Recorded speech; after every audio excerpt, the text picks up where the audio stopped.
So നമുക്ക് തുടങ്ങിയാലോ. നമ്മളുടെ ഡെവലപ്മെന്റൽ സൈക്കോളജിന്റെ തിയറീസ് ആണ് നമ്മൾ എന്ത് ചെയ്യുന്നത് ഇപ്പൊ കവർ ചെയ്തുകൊണ്ടിരിക്കുന്നത് അല്ലെ. സോ അറൌണ്ട് 4 തിയറീസ് ആണ് നമ്മൾ ഇന്നലേക്കായിട്ട് പറഞ്ഞത്. ഇതുവരെ നമ്മൾ എന്തൊക്കെയാ പറഞ്ഞു? നമ്മൾ ഫ്രൂയിഡിന്റെ സൈക്കോ സെക്ഷുവൽ തിയറി പറഞ്ഞു, എറിക്സന്റെ സൈക്കോ സോഷ്യൽ തിയറി പറഞ്ഞു, അതേപോലെ തന്നെ കൊഗ്നീറ്റീവ് ഡെവലപ്മെന്റിന്റെ ഒരു 2 തിയറീസും ഡിസ്കസ് ചെയ്തു. നമ്മളുടെ പിയാഷെന്റെ ഇമ്പോർട്ടന്റ് ആയ ഒരു തിയറിയും അതേപോലെ തന്നെ വൈഗോസ്കിന്റെ ചില സോഷ്യോ കൾച്ചറൽ തിയറി എന്ന് പറഞ്ഞിട്ടുള്ള വൈഗോസ്കിന്റെ ചില കൺസെപ്റ്റും ഡിസ്കസ് ചെയ്തു. സോ അങ്ങനെയാണെങ്കിൽ നമുക്ക് എന്ത് ചെയ്യാം, ഇന്ന് നമ്മുടെ 5ാമത്തെ തിയറി ആയിട്ടുള്ള ഇന്ന് നമ്മൾ ഒരു ബയോളജിക്കൽ തിയറിയും ഒരു എക്കോളജിക്കൽ തിയറിയും അതേപോലെ തന്നെ കുറച്ച് അറ്റാച്ച്മെന്റിന്റെ ചില തിയറീസും ആയിരിക്കും ഡിസ്കസ് ചെയ്യാം. ഓക്കെ, അതും പാടെ കഴിഞ്ഞ് നമുക്ക് ഒരു 6 മോർ തിയറീസും കൂടി ഉണ്ട്. സോ നാളെയും മറ്റന്നാളൊക്കെ ആയിട്ട് നമുക്ക് എന്ത് ചെയ്യാം, തിയറീസ് ഒക്കെ കവർ ചെയ്തിട്ട് അത് ഡെവലപ്മെന്റ് സൈക്കോളജി തീർക്കാം. സോ ഇന്ന് നമ്മൾ എന്താണ് ഡിസ്കസ് ചെയ്യാൻ പോകുന്നത് എന്നറിയാം. ഈ തിയറിസ്റ്റിന്റെ പേര് പഠിക്കാനാണെങ്കിൽ നമുക്ക് ഒരു മിനിറ്റ് മാറ്റി വെക്കാം, കാരണം കുറച്ചൊരു ബുദ്ധിമുട്ടുള്ള പേരാണ്. യൂറി, നമുക്ക് ട്രൈ ചെയ്ത് നോക്കട്ടോ പറയാൻ. Urie Bronfenbrenner. നിങ്ങളൊന്ന് വെറുതെ വായിച്ചു നോക്കൂ, നല്ല അടിപൊളി പേരാണ്. So Urie Bronfenbrenner, നമുക്ക് വേണമെങ്കിൽ ബ്രോൺ എന്ന് വിളിക്കാം. ഈ തിയറിസ്റ്റിനെ നമുക്ക് ചെറുതാക്കിയിട്ട് ബ്രോൺ എന്ന് വിളിക്കാം കേട്ടോ, നമ്മൾ മാത്രം ഇട്ടൊരു പേരാണ്. സോ ബ്രോണിന്റെ സിസ്റ്റം തിയറിയാണ് നമുക്ക് ഇന്ന് ഡിസ്കസ് ചെയ്ത് തുടങ്ങാനുള്ളത്. ഓക്കെ, ബ്രോണിന്റെ ഡെവലപ്മെന്റിലേക്കുള്ള കോൺട്രിബ്യൂഷൻ അല്ലെങ്കിൽ ഡെവലപ്മെന്റിനെ കുറിച്ചിട്ടുള്ള ബ്രോണിന്റെ തിയറി എന്താണെന്ന് നോക്കുകയാണെങ്കിൽ, ബ്രോൺ എന്താ ചെയ്തതെന്ന് അറിയാം. ബ്രോൺ പറയുന്നത് ഒരു ഇൻഡിവിജ്വലിന്റെ അല്ലെങ്കിൽ ഒരു കുട്ടിയുടെ ഡെവലപ്മെന്റ് എങ്ങനെയാണ് നടക്കുന്നത് എന്ന് വെച്ചാൽ, ആ കുട്ടീനെ അല്ലെങ്കിൽ ആ ഇൻഡിവിജ്വലിന്റെ ചുറ്റുമുള്ള എൻവയോൺമെന്റ് ഉണ്ടല്ലോ, ഈ എൻവയോൺമെന്റിന് എന്താണ് ബ്രോണ് പല സിസ്റ്റംസ് ആക്കി. അതായത് എങ്ങനെ ഇപ്പൊ നമുക്ക് പറയാം, ഫാമിലി എന്നുള്ള ഒരു എൻവയോൺമെന്റിനെ ഒരു സിസ്റ്റം ആക്കാം, ആ നാട്ടിലെ കൾച്ചറിനെ ഒരു സിസ്റ്റം ആക്കാം, ഈ അങ്ങനത്തെ പല എൻവയോൺമെന്റ് അല്ലെങ്കിൽ ആ നാട്ടിലെ ലോക്കൽ ഗവൺമെന്റിനെ അല്ലെങ്കിൽ എന്താണ് അവിടുത്തെ മീഡിയനെ, അങ്ങനത്തെ രീതിയിൽ എന്ത് ചെയ്തു ഒരു ഇൻഡിവിജ്വലിന്റെ അല്ലെങ്കിൽ ഒരു കുട്ടിയുടെ ചുറ്റിലുള്ള എൻവയോൺമെന്റ്സിനൊക്കെ എന്ത് ചെയ്തു ബ്രോൺ പല രീതിയിലുള്ള സിസ്റ്റംസ് ആക്കിയിട്ട് മാറ്റി. അങ്ങനെ ഈ പല സിസ്റ്റത്തിന്റെയും ഇന്ററാക്ഷൻ വഴിയാണ് എന്ത്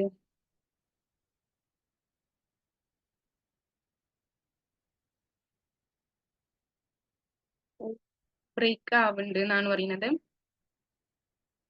തുടക്കം തന്നെ ബ്രേക്ക് ആണോ? അതായത് ക്ലിയർ ആവില്ലെങ്കിൽ പറയണം കേട്ടോ. ബ്രോൺഫൺ ബ്രോൺഫൺ ബ്രണറിന്റെ എക്കോളജിക്കൽ തിയറിയാണ് നമ്മൾ ഡിസ്കസ് ചെയ്യുന്നത്. ഫുള്ളി സ്റ്റക്ക് ആണോ അതോ അങ്ങനെ സ്റ്റക്കായി കേൾക്കുന്ന രീതിയിലാണോ ഉള്ളത്? ആദ്യം ഒരു കുറച്ചു നേരം സ്റ്റക്കായിട്ട് പിന്നെ അത് കഴിഞ്ഞിട്ട് പിന്നെ വീണ്ടും കറക്റ്റ്. ആണോ? ഇപ്പൊ ഓക്കെ ആണോ? ഓക്കെ ആണോ? ഓക്കെ. ബുദ്ധിമുട്ടുണ്ടെങ്കിൽ പറയണേ. സോ നമുക്ക് എന്ത് ചെയ്യാം, ഒന്നുകൂടി തുടങ്ങാം, റീസ്റ്റാർട്ട് ചെയ്യാം. സോ നമ്മളിപ്പോ ഡിസ്കസ് ചെയ്യുന്നത് എന്താണ്, ബ്രോൺ ഫെൻ ബ്രണറിന്റെ സിസ്റ്റം തിയറിയാണ്. അതായത് ഡെവലപ്മെന്റിനെ ബ്രോൺ എങ്ങനെയാണ് കണ്ടത് എന്നുള്ളതാണ് പെർസ്പെക്റ്റീവാണ് നമ്മൾ ഡിസ്കസ് ചെയ്യാൻ പോകുന്നത്. ഓക്കെ, എപ്പം ബ്രേക്ക് ആവണം അപ്പൊ നിങ്ങൾ ഒരു ഹിന്റ് തരണേ. സോ ബ്രോൺ എന്താണ് പറയുന്നത്, ഒരു ഇൻഡിവിജ്വലിന്റെ അല്ലെങ്കിൽ ഒരു ഇൻഫന്റിന്റെ ഒരു കുട്ടിയുടെ ഡെവലപ്മെന്റ് എന്ന് പറഞ്ഞാൽ എങ്ങനെയാണ് നടക്കുന്നത്, ആ ഇൻഡിവിജ്വലിന്റെ ചുറ്റുമുള്ള എൻവയോൺമെന്റ് ഉണ്ടല്ലോ, ഈ എൻവയോൺമെന്റിന് എന്ത് ചെയ്തു ബ്രോണ് പല രീതിയിലുള്ള സിസ്റ്റംസ് ആക്കിയിട്ട് ഡിവൈഡ് ചെയ്തു. അതായത് ഒരു ഇൻഡിവിജ്വലിന് ചുറ്റുമുള്ള ഒരു എൻവയോൺമെന്റ് ആയിട്ട് അവരുടെ ഫാമിലി അല്ലെ, ഒരു സിസ്റ്റം, അല്ലെങ്കിൽ അവരുടെ ഫ്രണ്ട്സ് അതൊരു സിസ്റ്റം. അങ്ങനെ അവരുടെ സർക്കിളിലുള്ള സിസ്റ്റത്തിന് അല്ലെങ്കിൽ ഇപ്പൊ അവർ താമസിക്കുന്ന ആ ഒരു ഏരിയയിലെ അവരുടെ ഒരു ഗ്രൂപ്പ്, അവരുടെ എന്താണ് ഇപ്പം അയൽക്കൂട്ടം എന്നൊക്കെ പറഞ്ഞ ഗ്രൂപ്പ് ഉണ്ടാവില്ല, അതൊരു സിസ്റ്റം ആക്കി കൂട്ടുക. അല്ലെങ്കിൽ എന്താണ് അവർ താമസിക്കുന്ന അവിടുത്തെ ഗവൺമെന്റ് സിസ്റ്റം പോളിസീസ് ഇല്ലേ, അതൊരു സിസ്റ്റം ആക്കി കൂട്ടുക. അങ്ങനെ എന്ത് ചെയ്തു, ഒരു ഇൻഡിവിജ്വലിനെ ചുറ്റിയിട്ടുള്ള എൻവയോൺമെന്റ്സിനൊക്കെ എന്ത് ചെയ്തു ബ്രോണ് പല സിസ്റ്റംസ് ആക്കിയിട്ട് തിരിച്ചു. പല സിസ്റ്റംസ് ആക്കിയിട്ട് തിരിച്ചിട്ട് ഈ പല സിസ്റ്റംസും തമ്മിലുള്ള ഇന്റർ റിലേഷൻഷിപ്പ്, അതായത് ഓരോ സിസ്റ്റംസും റിലേറ്റ് ആവുമ്പോഴാണ് ആ ഇൻഡിവിജ്വലിന്റെ ഡെവലപ്മെന്റ് നടക്കുക എന്നുള്ളതാണ് ബ്രോണിന്റെ ഡെവലപ്മെന്റൽ തിയറി എന്ന് പറയുന്നത്.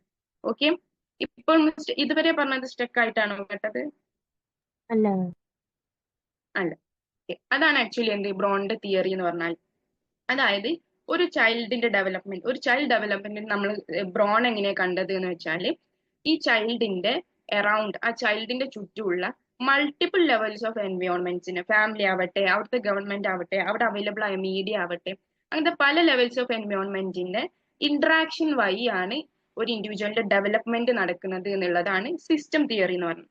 അപ്പൊ ഒന്നുകൂടി എന്താണ്, ഈ ബയോളജിക്കൽ പെർസ്പെക്റ്റീവിനെക്കാളും ഒന്നുകൂടി എൻവയോൺമെന്റൽ ഇന്ററാക്ഷൻ ആണ് ആക്ച്വലി നമ്മൾ ഡെവലപ്മെന്റിന്റെ നേച്ചർ വേഴ്സസ് നെർച്ചർ ഒക്കെ പറയുന്ന സമയത്ത് ഡിബേറ്റ് പറഞ്ഞതിൽ ബ്രോണിന്റെ തിയറി നമുക്ക് ഒന്നുകൂടി എന്താണ് ഒരു നേച്ചർ എന്നുള്ള, അതായത് അവര് നേച്ചർ അല്ല നേച്ചർ എന്നുള്ള സൈഡിലേക്കാണ്. അതായത് അവരുടെ ഒരു ഇൻഡിവിജ്വലിന്റെ എൻവയോൺമെന്റൽ ഇന്ററാക്ഷൻ ആണ് ഡെവലപ്മെന്റിന് കാരണമാകുക എന്നുള്ള രീതിയിലുള്ള ഒരു തിയറിയാണ് ബ്രോണിന്റെ തിയറി. സോ ഏതൊക്കെയാണ് ഈ ബ്രോണ് പല രീതിയിലാക്കി തിരിച്ചിട്ടുള്ള സിസ്റ്റംസ് എന്ന് നമുക്ക് നോക്കാം. അതാണ് ആക്ച്വലി എന്ത് ബ്രോണിന്റെ തിയറി വരുന്നത്. ഓക്കെ, സോ ബ്രോൺ എന്ത് ചെയ്തു, ഒരു 5 സിസ്റ്റംസ് ആക്കിയിട്ട് തിരിച്ചു. തിയറിയിൽ ബയോ എക്കോളജിക്കൽ തിയറിയിൽ എന്തുണ്ട്, അല്ലെങ്കിൽ എക്കോളജിക്കൽ സിസ്റ്റം തിയറിയിൽ എന്തുണ്ട്, ഒരു 5 എൻവയോൺമെന്റൽ സിസ്റ്റംസ് ഉണ്ട് ഒരു ഇൻഡിവിജ്വലിന്റെ അറൌണ്ട് ഉള്ള ഒരു 5 സിസ്റ്റം. ഈ 5 സിസ്റ്റത്തിന്റെ ഇന്ററാക്ഷൻ ആണ് ഡെവലപ്മെന്റ് എന്ന് പറഞ്ഞത്. സോ ഏതൊക്കെയാണ് ആ സിസ്റ്റംസ് നോക്കാം. സോ ഫസ്റ്റ് സിസ്റ്റം ആയിട്ട് ബ്രോൺ പറയുന്നത് മൈക്രോ സിസ്റ്റം ആണ്. അതായത് ഒരു ഇൻഡിവിജ്വലിനോട് ഏറ്റവും അടുത്തിട്ടുള്ള, ഒരു ഇൻഡിവിജ്വലിന്റെ ഏറ്റവും ഇന്നർമോസ്റ്റ് കണക്റ്റഡ് ആയിട്ടുള്ള എൻവയോൺമെന്റ് ആയ അവരുടെ ഫാമിലി, അവരുടെ സ്കൂള്, അല്ലെങ്കിൽ അവരുടെ കൂടെയുള്ള ഫ്രണ്ട്സ്, അല്ലെങ്കിൽ അവർക്ക് കെയർ കൊടുക്കുന്ന കെയർ ഗീവർ, അങ്ങനത്തെ രീതിയിലുള്ള ഒരു ഇൻഡിവിജ്വലിനോട് ഏറ്റവും ഇന്നർമോസ്റ്റ് കണക്റ്റഡ് ആയിട്ടുള്ള അവരുടെ എൻവയോൺമെന്റ് ആണ് ആദ്യത്തെ ലെവൽ ഓഫ് എൻവയോൺമെന്റ് ആയിട്ട് ബ്രോൺ പറഞ്ഞത്. അതാണ് മൈക്രോ സിസ്റ്റം കൊണ്ട് ഉദ്ദേശിക്കുന്നത്. അപ്പൊ എന്ത് ചെയ്തു, ഒരു കുട്ടി ആ കുട്ടിയുടെ പാരന്റ്സ്, ഫാദറും മദറും, അല്ലെങ്കിൽ സ്കൂളിൽ പോകുമ്പോൾ ടീച്ചറിനായിട്ടുള്ള ഇന്ററാക്ഷൻ, അല്ലെങ്കിൽ അവരുടെ പിയേഴ്സ്, കൂടെ പഠിക്കുന്ന കുട്ടികളായിട്ടുള്ള ഇന്ററാക്ഷൻ, ഇതൊക്കെ എന്ത് ചെയ്യും, ഈ കുട്ടിയുടെ ഡെവലപ്മെന്റിന് കാരണമാവും എന്നുള്ളതാണ് ബ്രോൺ പറയുന്നത്. അപ്പം ബ്രോണിന്റെ ഒരു അഭിപ്രായ പ്രകാരം ഈ മൈക്രോ സിസ്റ്റത്തിലും ഏതൊരു സിസ്റ്റത്തിലുള്ള ഡെവലപ്മെന്റ് എന്ന് പറഞ്ഞാൽ ബൈ ഡയറക്ഷണൽ ആണ്.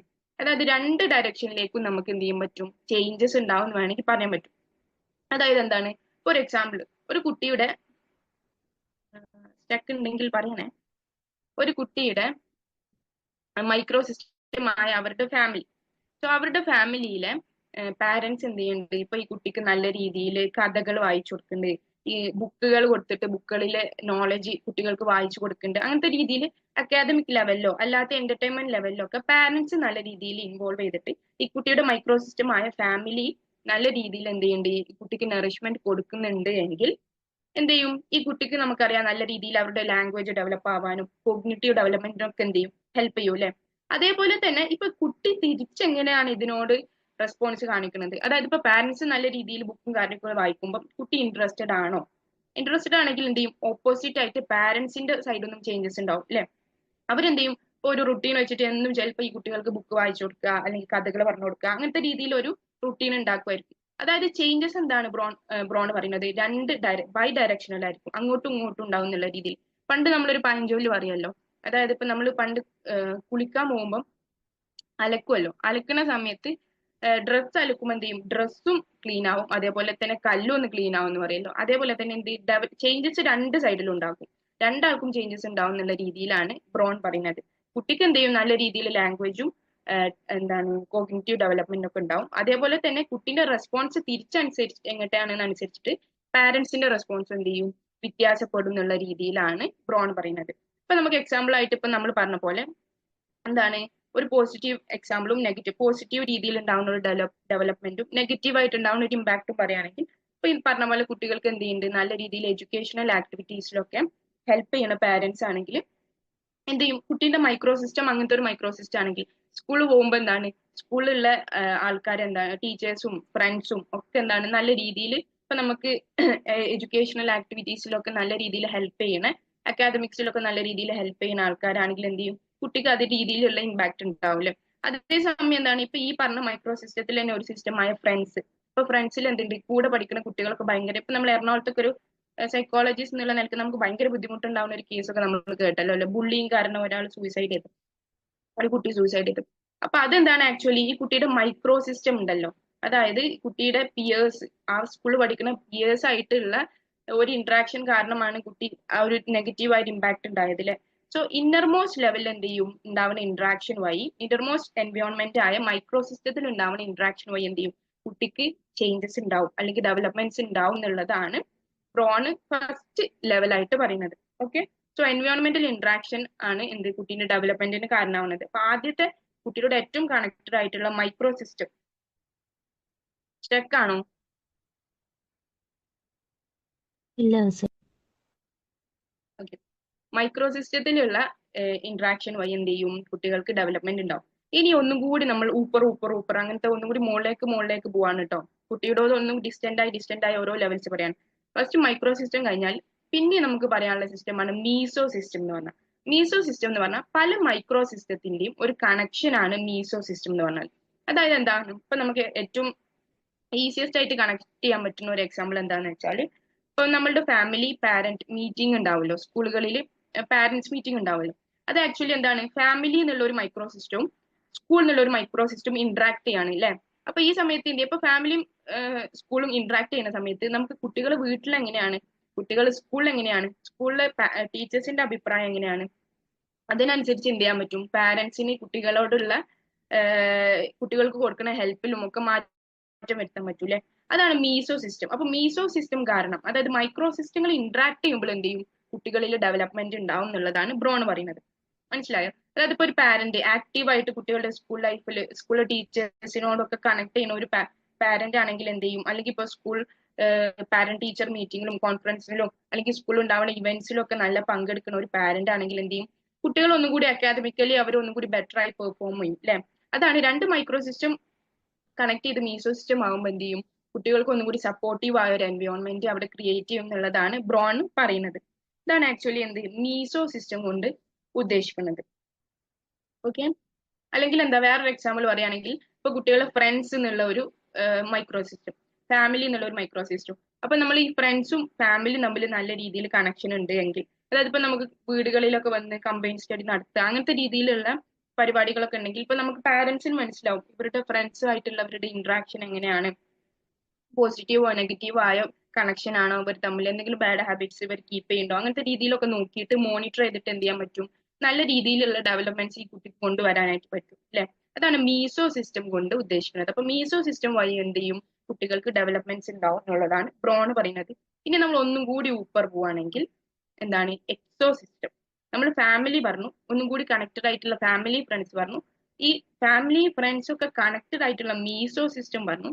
ഇനി ഒന്നും കൂടി മുകളിലേക്ക് പോവാണെങ്കിൽ നമ്മൾ താമസിക്കുന്ന നാട്ടിലെ സ്ട്രക്ചർ ഉണ്ടാവും. അതായത് ഇപ്പൊ ഈ അവിടുത്തെ ലോക്കൽ ഗവൺമെന്റ്സ്, അല്ലെങ്കിൽ ഇപ്പൊ അവിടെയുള്ള മീഡിയകൾ, അല്ലെങ്കിൽ ഇപ്പൊ നമ്മുടെ പാരന്റ്സ് ഒക്കെ ജോലി ചെയ്യണ അവിടുത്തെ സ്ഥാപനങ്ങൾ, ഇൻസ്റ്റിറ്റ്യൂഷൻസ്, അങ്ങനത്തെ രീതിയിലുള്ള ഫോർമലും ഇൻഫോർമലും ആയിട്ട് ഈ കുട്ടി താമസിക്കുന്ന ഏരിയയിലുള്ള സ്ട്രക്ചേഴ്സ് ആണ് ആക്ച്വലി എക്സോ സിസ്റ്റം കൊണ്ട് ഉദ്ദേശിക്കുന്നത്. അപ്പൊ ഈ എക്സോ സിസ്റ്റം ഇപ്പൊ ഒരു നാട്ടിലെ ഗവൺമെന്റ് പോളിസീസ് ചിലപ്പോൾ ആ കുട്ടീനെ ഡയറക്ട്ലി ആയിരിക്കൂല ബാധിക്കുക, ഇൻഡയറക്ട്ലി പല രീതിയിലും ബാധിക്കുന്നുണ്ടാവും. ഒരു എക്സാമ്പിൾ പറയുകയാണെങ്കിൽ ഈ കുട്ടീന്റെ പാരന്റ് വർക്ക് ചെയ്യുന്ന ഇൻസ്റ്റിറ്റ്യൂഷനിലെ റൂൾസ് എങ്ങനെയാണ്, അവിടുത്തെ മാനേജ്മെന്റിന്റെ ഒക്കെ പോളിസീസ് എങ്ങനെയാണെന്നുള്ളതനുസരിച്ച്, ഇപ്പൊ ആ മാനേജ്മെന്റ് എന്താണ് ഭയങ്കര രീതിയിൽ ഈ പാരന്റിനെ കൊണ്ട് വർക്ക് ചെയ്യിപ്പിക്കണം, ഓവർ ടൈം ഒക്കെ വർക്ക് ചെയ്യിപ്പിക്കുന്ന ഒരു പാരന്റ് ആണെങ്കിൽ കുട്ടിനെ ഡയറക്ട്ലി അല്ല അത് എഫക്ട് ചെയ്യുക, ഇൻഡയറക്ട്ലി പാരന്റ് വഴി എങ്ങനെ അത് എഫക്ട് ചെയ്യും. അതായത് എന്ത് ചെയ്യും, ഇപ്പൊ പാരന്റ്സിന് ചിലപ്പോൾ ഈ കുട്ടിന്റെ കൂടെ അധികം സമയം ഇരിക്കാൻ വേണ്ടിയിട്ട് പറ്റൂല, കുട്ടീന്റെ കാര്യങ്ങൾ ശ്രദ്ധിക്കാൻ വേണ്ടിയിട്ട് പറ്റൂല അല്ലെ. അപ്പൊ ഇൻഡയറക്ട്ലി എന്ത് ചെയ്യും, ഈ എക്സോ സിസ്റ്റം ഈ കുട്ടീനെ ഇൻഡിവിജ്വലിനെ എഫക്ട് ചെയ്യും എന്നുള്ളതാണ് പറയുന്നത്. എക്സോ സിസ്റ്റം മനസ്സിലായോ? അതായത് എന്താണ്, ഈ നമ്മൾ ഇൻഡിവിജ്വലി താമസിക്കുന്ന അവിടുത്തെ ലോക്കൽ ഗവൺമെന്റ്, അല്ലെങ്കിൽ അവിടുത്തെ മാസ് മീഡിയ, അല്ലെങ്കിൽ അവിടുത്തെ ഇൻസ്റ്റിറ്റ്യൂഷന്റെ ഒക്കെ പോളിസീസ് ഒക്കെയാണ് എന്ത്, അങ്ങനെ ഫോർമലും ഇൻഫോർമലും ആയിട്ട് ആ നാട്ടിലുള്ള സോഷ്യൽ സ്ട്രക്ചറാണ് ആക്ച്വലി എക്സോ സിസ്റ്റം കൊണ്ട് ഉദ്ദേശിക്കുന്നത്. ഇതെന്ത് ചെയ്യും, ഇൻഡയറക്ട്ലി ഈ ഇൻഡിവിജ്വലിന്റെ ഗ്രോത്തിനെ ബാധിക്കും എന്നുള്ളതാണ് ബ്രോൺ പറയുന്നത്. ഇനി നമ്മൾ ഒന്നും കൂടി ഞാൻ എനിക്ക് താല്പര്യം നിനക്ക് ആഗ്രഹമൊന്നുമില്ലേ?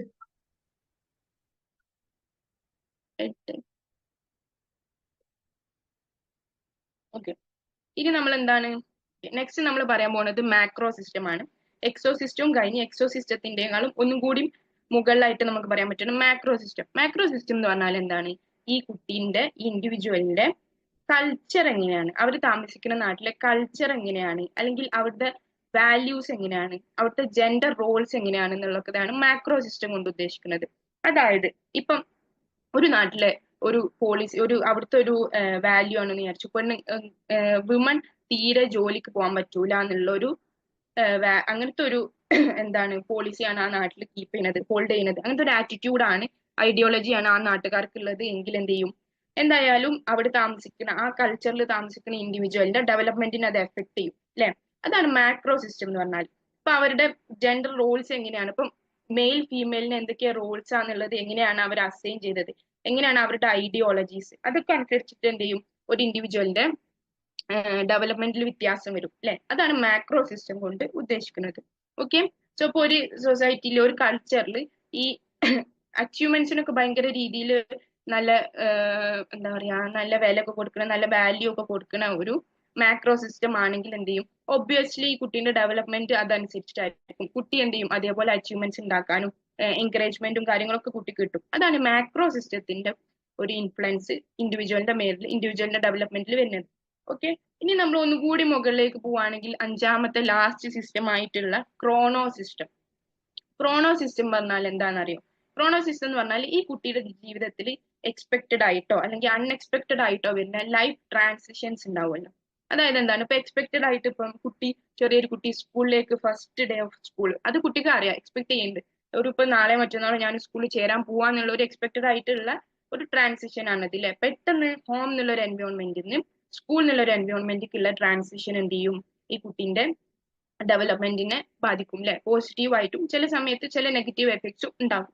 അതാണ് ക്രോണോ സിസ്റ്റത്തിൽ.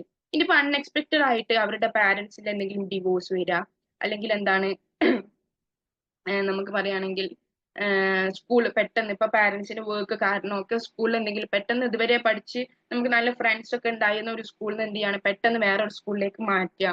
അങ്ങനത്തെ രീതിയിൽ അൺഎക്സ്പെക്റ്റഡ് ആയിട്ട് വരുന്ന ട്രാൻസിഷൻസും കാരണം എന്ത് ചെയ്യും, അതിനാണ് ക്രോണോ സിസ്റ്റം എന്ന് പറയുന്നത്. ലൈഫ് ട്രാൻസിഷൻ ആണ് ആക്ച്വലി, ഷിഫ്റ്റുകളാണ് ആക്ച്വലി ക്രോണോ സിസ്റ്റത്തിൽ ഉദ്ദേശിക്കുന്നത്. സോ എക്സ്പെക്റ്റഡ് ആയിട്ടും അൺഎക്സ്പെക്റ്റഡ് ആയിട്ടും ഈ ചൈൽഡിന്റെ ലൈഫിൽ വരുന്ന ട്രാൻസിഷൻസ് എന്ത് ചെയ്യും ഇവരുടെ ഗ്രോത്തിനും ഡെവലപ്മെന്റിനും എഫക്ട് ചെയ്യും. ഇതാണ് ബ്രോൺ ലാസ്റ്റ് ആയിട്ട് അഞ്ചാമത്തേതായിട്ട് പറയുന്ന ലെവൽ ഓഫ് എൻവയോൺമെന്റ് അല്ലെങ്കിൽ സിസ്റ്റം കൊണ്ട് ഉദ്ദേശിക്കുന്നത്. ഇനിയിപ്പോ നമുക്ക് എന്ത് ചെയ്യാം വേറൊരു ക്രോണോ സിസ്റ്റം ആയിട്ട് പറയാൻ പറ്റുന്നതാണ്. ഇപ്പൊ നമ്മുടെ നാട്ടിൽ കൊറോണ വന്നൂലെ, പെട്ടെന്ന് നമ്മൾ ഇത് വിചാരിക്കാത്ത ഒരു സമയത്ത് പെട്ടെന്ന് ഒരു ഗ്ലോബൽ പാൻഡമിക് കൊറോണ വന്നു. കൊറോണ വന്നപ്പോൾ എന്ത് ചെയ്തു നമ്മളുടെ ഒരു ഇതുവരെ പോന്നിരുന്ന സിസ്റ്റത്തിൽ കുറെ മാറ്റങ്ങൾ ഉണ്ടായി. ക്ലാസ്സസ് ഒക്കെ ഓൺലൈനായി മാറി. നമ്മൾ എന്നും ഡെയിലി കാണുന്ന ആൾക്കാരെ പോലും നമുക്ക് കാണാൻ പറ്റാത്ത സോഷ്യൽ ഡിസ്റ്റൻസിങ് വന്നു. നമ്മൾ വർക്കിംഗ് പാരന്റ്സ് ഒക്കെ എന്ത് ചെയ്തു വർക്ക് ഫ്രം ഹോം ആയി മാറി. അപ്പൊ ഇങ്ങനത്തെ പല രീതിയിലുള്ള ട്രാൻസിഷൻസ് എന്ത് ചെയ്തു ആ കുട്ടീനെ എഫക്ട് ചെയ്യുമല്ലോ. ഇതാണ് ക്രോണോ സിസ്റ്റം. അപ്പൊ എന്ത് ചെയ്യാം നമ്മൾ നാച്ചുറൽ ഡിസാസ്റ്റേഴ്സോ അല്ലെങ്കിൽ പെട്ടെന്ന് വരുന്ന പാൻഡമിക്സോ അല്ലെങ്കിൽ നമ്മൾ പ്രഡിക്റ്റബിളോ അൺപ്രഡിക്റ്റബിളോ ആയിട്ട് വരുന്ന നമ്മുടെ ലൈഫിൽ വരുന്ന ചേഞ്ചസ് ട്രാൻസിഷൻസ് ഉണ്ടാവില്ലേ, ഇതാണ് ക്രോണോ സിസ്റ്റം കൊണ്ട് എന്ത് ചെയ്യുന്നത് ബ്രോൺ ഫെൻ ബ്രണ്ണർ ഉദ്ദേശിക്കുന്നത്. ഓക്കെ, സോ ഇത്രയും സിസ്റ്റത്തിന്റെ ഇന്ററാക്ഷൻ കൊണ്ടാണ് എന്ത് ഒരു ഇൻഡിവിജ്വലിന്റെ ഡെവലപ്മെന്റ് ഉണ്ടാവുന്നത് എന്നാണ് സിസ്റ്റം തിയറി. ഓക്കെ, എന്തെങ്കിലും ബുദ്ധിമുട്ടുണ്ടോ ഈ 5 സിസ്റ്റത്തിലും മനസ്സിലാവാത്ത ഏതെങ്കിലും സിസ്റ്റം ഉണ്ടോ? മൈക്രോ സിസ്റ്റം ആണെങ്കിൽ ഒരു ഇൻഡിവിജ്വലിനോട് ഏറ്റവും കണക്റ്റഡ് ആയിട്ടുള്ള നമ്മൾ എപ്പോഴും ഇന്ററാക്ട് ചെയ്യുന്ന നമ്മളുടെ family, school, peers, caregivers ഒക്കെ പോലത്തെ നമ്മളോട് ഏറ്റവും കണക്റ്റഡ് ആയിട്ടുള്ള സിസ്റ്റം. ഇനി നമ്മൾ മീസോ സിസ്റ്റം പോവാണെങ്കിൽ പല മൈക്രോ സിസ്റ്റത്തിന്റെയും ഇന്ററാക്ഷൻ ആണ് meso system. Family parents meeting ഒക്കെ ഉണ്ടാവുമ്പോൾ രണ്ട് മീസോ സിസ്റ്റം എന്ത് ചെയ്യാണ് മൈക്രോ സിസ്റ്റം എന്ത് ചെയ്യാണ് ഇന്ററാക്ട് ചെയ്യാണ്. അപ്പൊ എന്തായി മീസോ സിസ്റ്റമായി. അതും എന്ത് ചെയ്യും നമ്മുടെ ഡെവലപ്മെന്റിനും ചേഞ്ചിനും കാരണമാവും. എക്സോ സിസ്റ്റം ആണെങ്കിൽ എന്താണ് നമ്മൾ താമസിക്കുന്ന നാട്ടിലെ നമ്മളുടെ ലോക്കൽ ഗവൺമെന്റ്സ് അവിടുത്തെ സ്ട്രക്ചേഴ്സ് അവിടുത്തെ എന്താണ് ഇൻസ്റ്റിറ്റ്യൂഷൻസിന്റെ ഒക്കെ പോളിസീസ് ഒക്കെയാണ് എക്സോ സിസ്റ്റം കൊണ്ട് ഉദ്ദേശിക്കുന്നത്. ഇനി എന്താണ് പിന്നെ മാക്രോ സിസ്റ്റം കൊണ്ട് ഉദ്ദേശിക്കുന്നത് നമ്മുടെ നാട്ടിലെ കൾച്ചർ എങ്ങനെയാണ് ജോബ് റോൾസിനെയും ജെൻഡർ റോൾസിനെയും ഒക്കെ കാണുന്നത്, നമ്മുടെ നാട്ടിലെ ഫാമിലി സ്ട്രക്ചേഴ്സ് എങ്ങനെയാണ്, ഓരോരുത്തർക്ക് കൊടുക്കുന്ന റോൾ എങ്ങനെയാണ്, അല്ലെങ്കിൽ എന്തൊക്കെ സോഷ്യൽ ഇഷ്യൂസ് ആണ് നമ്മളെ കൾച്ചറിൽ ഉള്ളത്. ഓരോ കൾച്ചറിനും ഓരോ ഇമ്പോർട്ടൻസ് ഉണ്ടാവില്ല, ഓരോ കൾച്ചറിലും ആൾക്കാർ കൊടുക്കുന്ന ചില ഇമ്പോർട്ടൻസ് ഉണ്ടാവും അല്ലെ. ചില സമയത്ത് ഓർത്തഡോക്സ് ആയ ഒരു സ്ഥലത്താണെങ്കിൽ അവർ ചിലപ്പം ഓരോ എന്താണ് റിലീജിയന്റെ വാല്യൂസിന് ഇമ്പോർട്ടൻസ് കൊടുക്കുന്ന ഒരു കൾച്ചറൽ ആറ്റിറ്റ്യൂഡ് ആയിരിക്കും അവിടെ ഉണ്ടാവുക. സോ അതിനനുസരിച്ചിട്ടുള്ള ഡെവലപ്മെന്റ്സ് ആയിരിക്കും ആ കുട്ടിന്. ചില കൾച്ചറിൽ എന്തായിരിക്കും ചില മ്യൂസിക്സിനൊക്കെ ഇമ്പോർട്ടൻസ് കൊടുക്കുന്ന ഒരു ഏരിയ കൾച്ചർ ഉണ്ടാവും. അപ്പൊ എന്ത് ചെയ്യും ആ രീതിയിലുള്ള ഇമ്പോർട്ടന്റ് ആയിരിക്കും ഡെവലപ്മെന്റ് ആയിരിക്കും ഈ കുട്ടിക്ക് ഉണ്ടാവുക. അതാണ് മാക്രോ സിസ്റ്റം കൊണ്ട് ഉദ്ദേശിക്കുന്നത്. ഇനി ക്രോണോ സിസ്റ്റം ആണെങ്കിൽ എന്താണ് നമ്മുടെ ലൈഫിൽ പ്രഡിക്റ്റബിളോ അൺപ്രഡിക്റ്റബിളോ ആയിട്ട് വരുന്ന ട്രാൻസിഷൻസ് ആണ് ക്രോണോ സിസ്റ്റം കൊണ്ട് ഉദ്ദേശിക്കുന്നത്. ഓക്കെ, ഇത്രയുമാണ് ബ്രോൺ ഫെൻ ബ്രണ്ണറിന്റെ system theory, ecological system theory. ഇതിൽ നിന്നും ഇതുവരെ ക്വസ്റ്റ്യൻ ചോദിച്ചതായിട്ട് കണ്ടില്ല, പക്ഷെ വരാം, ആണ് വരാം. ഓക്കെ, സോ ഇതിൽ ഡൗട്ട് ഒന്നും ഇല്ലെങ്കിൽ നമുക്ക് എന്ത് ചെയ്യാം നമ്മളുടെ ഒരേ ഒരു ബയോളജിക്കൽ തിയറി ആയിട്ടുള്ള maturational theory of child development discuss ചെയ്യാം. തുടങ്ങാം അല്ലെ. അങ്ങനെയാണെങ്കിൽ നമ്മളുടെ APA ഉണ്ടല്ലോ, APAന്റെ ആദ്യത്തെ പ്രസിഡന്റ് ഒക്കെ ആയിരുന്ന സ്റ്റാൻലി ഹാൾ. നമ്മളെ GK-ക്കിലൊക്കെ ചോദിക്കുന്ന MCQ ചോദിക്കാൻ ചാൻസ് ഉള്ള ഒരു ക്വസ്റ്റ്യൻ ആണ്. APAന്റെ ഫസ്റ്റ് പ്രസിഡന്റ് ആയിരുന്ന സ്റ്റാൻലി ഹാളും അദ്ദേഹത്തിന്റെ ഒരു വെൽ നോൺ സ്റ്റുഡന്റ് ആയിരുന്ന അർണോൾഡ് ഗസലും ഡെവലപ്പ് ചെയ്ത ഒരു മെച്ചുറേഷണൽ തിയറിയാണ് ഇനി നമുക്ക് ഡിസ്കസ് ചെയ്യാനുള്ളത്. സോ ചൈൽഡ് ഡെവലപ്മെന്റിന്റെ ഒരു ബയോളജിക്കൽ പെർസ്പെക്റ്റീവ് പറഞ്ഞിട്ടുള്ള ഒരു തിയറിയാണ് ഗസലിന്റെ മെച്ചുറേഷണൽ തിയറി. എന്താണ് മെച്ചുറേഷണൽ തിയറി എന്ന് അറിയാം? നമ്മൾ മെച്ചുറേഷൻ എന്നുള്ള ബയോളജിക്കൽ പെർസ്പെക്റ്റീവ് പറഞ്ഞ സമയത്ത് നമ്മൾ മെച്ചുറേഷൻ എന്താന്നുള്ളത് ഡിഫൈൻ ചെയ്തിരുന്നു അല്ലെ. മെച്ചുറേഷൻ എങ്ങനെയാണ് നമ്മൾ ഡിഫൈൻ ചെയ്യുക? അതായത് എന്താ മെച്ചുറേഷൻ പ്രോസസ്സിനെ കാണുന്നത് നമ്മൾ ജനിക്കുന്നത് മുന്നേ തന്നെ നമ്മളെ ജീൻസിൽ പ്രീ പ്രോഗ്രാം ചെയ്ത് വെച്ച ചില ഇൻഫോർമേഷൻസ് ഉണ്ട് അല്ലെ. ഈ ഇൻഫോർമേഷൻസ് എന്ത് ചെയ്യും? നമ്മൾ ലൈഫിൽ ഓരോ സ്റ്റേജസിൽ എത്തുമ്പം ആ സ്റ്റേജസിനനുസരിച്ച് നമ്മളുടെ ബ്രെയിനും നെർവസ് സിസ്റ്റം ഒക്കെ ആ സ്റ്റേജിന് റെഡി ആവുന്ന സമയത്ത് എന്ത് ചെയ്യും? ഈ ഇൻഫോർമേഷൻസ് അങ്ങോട്ട് അൺഫോൾഡ് ചെയ്യും അല്ലെ, തുറന്നു വരും. അപ്പൊ അതിനനുസരിച്ചുള്ള മെച്ചുറേഷൻ പ്രോസസ്സ് നമ്മളെ ബോഡിയിലും ഒക്കെ നടക്കും. അതാണ് ആക്ച്വലി മെച്ചുറേഷൻ കൊണ്ട് ബയോളജിയിൽ നമ്മൾ ഉദ്ദേശിക്കുന്നത് അല്ലെ. സോ ആ രീതിയിൽ മെച്ചുറേഷൻ അനുസരിച്ചിട്ടാണ് ഡെവലപ്മെന്റ് നടക്കുക എന്നുള്ള ഒരു തിയറിയാണ് ഗസലിന്റെ മെച്ചുറേഷണൽ തിയറി. ഒന്നും കൂടി സിമ്പിൾ ആണ്. ഗസൽ എന്താ പറയുന്നത് വെച്ചാൽ a child's development is mostly controlled by biologically predetermined processes and genetics rather than external influences. External influences ഇല്ലാന്ന് തീരെ ഇല്ലാന്ന് ഒഴിവാക്കി പറയുന്നില്ല. പക്ഷെ എന്താണ്, എക്സ്റ്റേണൽ ഇൻഫ്ലുവൻസസിനെക്കാളും ഒരാളുടെ ഡെവലപ്മെന്റ് എന്താണ് നമ്മളുടെ ജെനറ്റിക്സും അതുപോലെ തന്നെ നമ്മുടെ മെച്ചുറേഷനും ആണ് എന്ത് വഹിക്കുന്നത്, കാരണമാകുന്നത് എന്നാണ് ഗസൽ പറയുന്നത്. സോ ഇതുകൊണ്ടാണ് എന്ത് നമ്മൾ ഓരോ ഇൻഡിവിജ്വൽ ഗ്രോ ആവുന്നതും ഓരോ മാറ്റങ്ങളും ഡെവലപ്മെന്റ്സും നമ്മളിൽ നാച്ചുറലി വരുന്നത് എന്നാണ് ഗസൽ പറയുന്നത്. ഗസൽ ഒരു കാര്യം കൂടി ആഡ് ഓൺ ചെയ്യുന്നത് എന്ത്, നമ്മൾ നാച്ചുറലി എന്ത് ചെയ്യും? ഡെവലപ്പ് ചെയ്യും. ഇപ്പം ആദ്യം ജനിക്കുന്ന സമയത്ത് നമ്മൾ പറഞ്ഞു നമുക്ക് ചില റിഫ്ലെക്സസ് ആയിരുന്നു അല്ലെ, നമ്മൾ ഇൻബോൺ ആയിട്ട് ഇൻബിൽട്ട് ആയിട്ട് നമ്മളിൽ ഉണ്ടായ ചില റിഫ്ലെക്സസ് ആയിരുന്നു. കുറച്ച് ഏജ് നമ്മൾ ഓരോ മന്ത്സ് പ്രോഗ്രസ് ചെയ്യും തോറും എന്ത് ചെയ്യും? നമ്മളുടെ ബ്രെയിനും നെർവസ് സിസ്റ്റം ഒക്കെ നല്ല ഡെവലപ്പ് ആകുമ്പോൾ നമ്മളുടെ മോട്ടോർ സിസ്റ്റം ഒക്കെ ഡെവലപ്പ് ആകുമ്പോൾ എന്ത് ചെയ്യും? നമ്മൾ മെല്ലെ ഓരോ ആക്ടിവിറ്റീസ് ചെയ്ത് തുടങ്ങും. ഇൻഫൻസ് ഓരോ ബേബീസോടെ ആക്ടിവിറ്റീസ് ചെയ്ത് നടന്ന് സംസാരങ്ങൾ ആരംഭിച്ച് അങ്ങനത്തെ രീതിയിൽ ഓരോ മാറ്റങ്ങൾ തുടങ്ങും അല്ലെ. സോ ഗസൽ പറയുന്നത് ഇതെന്താണ് നാച്ചുറലി പ്രീ ഡിറ്റർമൈൻഡ് ആയിട്ട്, അതായത് നമുക്കിപ്പോ ഒരു കുട്ടീനെ ജനിച്ചാൽ നമുക്കറിയാം, ഏകദേശം നമുക്കറിയാം ഇത്ര സമയമാകുമ്പോൾ കുട്ടി സംസാരിക്കാൻ തുടങ്ങും. നമ്മളിങ്ങനെ ചോദിക്കണം, മദേഴ്സ് തമ്മിലുള്ള കമ്മ്യൂണിക്കേഷൻ ഒക്കെ ശ്രദ്ധിച്ചാൽ മനസ്സിലാവുമല്ലോ. സംസാരിക്കാൻ തുടങ്ങിയോ, വാക്കുകൾ പറയുന്നുണ്ടോ, അമ്മ എന്ന് വിളിക്കുന്നുണ്ടോ, അല്ലെങ്കിൽ എന്താണ് ഫസ്റ്റ് സ്റ്റെപ്സ് എടുക്കാൻ തുടങ്ങിയോ, അങ്ങനത്തെ രീതിയിൽ. കാരണം നമുക്കറിയാം ഇങ്ങനെയാണ് ഒരു കുട്ടീന്റെ ഗ്രോത്ത് പോവാന്നുള്ളത് അല്ലെ. പ്രീ ഡിറ്റർമൈൻഡ് ആയിട്ടുള്ള കുറച്ച് സ്റ്റേജസ് ഉണ്ട്. സോ ഗസൽ പറയുന്നത് എന്താണ്, ഇങ്ങനെ ഒരു പ്രീ ഡിറ്റർമൈൻഡ് ആയ ചില സ്റ്റേജസ് ഉണ്ട്. പക്ഷെ ഓരോ കുട്ടികൾക്കും എന്തുണ്ട്? അവരുടേതായ ഒരു പേസ് ഉണ്ട്, അവർക്ക് അവരുടേതായ ഒരു സ്പീഡ് ഉണ്ടാവും. ഒരു കുട്ടി ചിലപ്പം നടക്കാൻ തുടങ്ങിയത് ചിലപ്പോൾ 9ാം മാസത്തിലേ തുടങ്ങിയിട്ടുണ്ടാവും. ഒരു കുട്ടി ചിലപ്പം കുറച്ചും കൂടി ലേറ്റ് ആയി ഒരു 15 മന്ത്സിലായിരിക്കും വാക്ക് ചെയ്യാൻ തുടങ്ങിയിട്ടുണ്ടാവും. സോ അതെന്താണ്, ഓരോ കുട്ടികൾക്കും എന്ത് ചെയ്യുന്നുണ്ട്, അവരുടെ ബോഡി അതിന് റെഡി ആവുന്നതിനനുസരിച്ചിട്ട് ഓരോ പേസിലായിരിക്കും കുട്ടികൾ ഡെവലപ്മെന്റ്സ് കാണിക്കുക എന്നുള്ളതാണ് ഗസൽ പറയുന്നത്. ഓക്കെ, കൺഫ്യൂഷൻ ഒന്നും ഇല്ലല്ലോ. മെച്ചുറേഷണൽ പ്രോസസ് വഴിയാണ് എന്ത് ഡെവലപ്മെന്റ് നടക്കുന്നത്. ഈ ഡെവലപ്മെന്റ് എന്താണ്, ആദ്യം പ്രീ ഡിറ്റർമൈൻഡ് ആയിട്ടുള്ള ഒരു സ്റ്റേജസ് ഉണ്ട്. ഈ സ്റ്റേജസിലൂടെ ഓരോ കുട്ടികളും എന്ത് ചെയ്യും? അവരുടേതായ ഒരു പേസിൽ അവരുടേതായ ഒരു സ്പീഡിൽ എന്ത് ചെയ്യും? ഓരോ സ്റ്റേജസും അച്ചീവ് ചെയ്യും എന്നുള്ളതാണ് ഗസൽ പറയുന്നത്. ഓക്കെ, അങ്ങനെയാണെങ്കിൽ ഈ തിയറിയിൽ പിന്നീട് നമുക്ക് ഡിസ്കസ് ചെയ്യാനുള്ളത് എന്താണ്?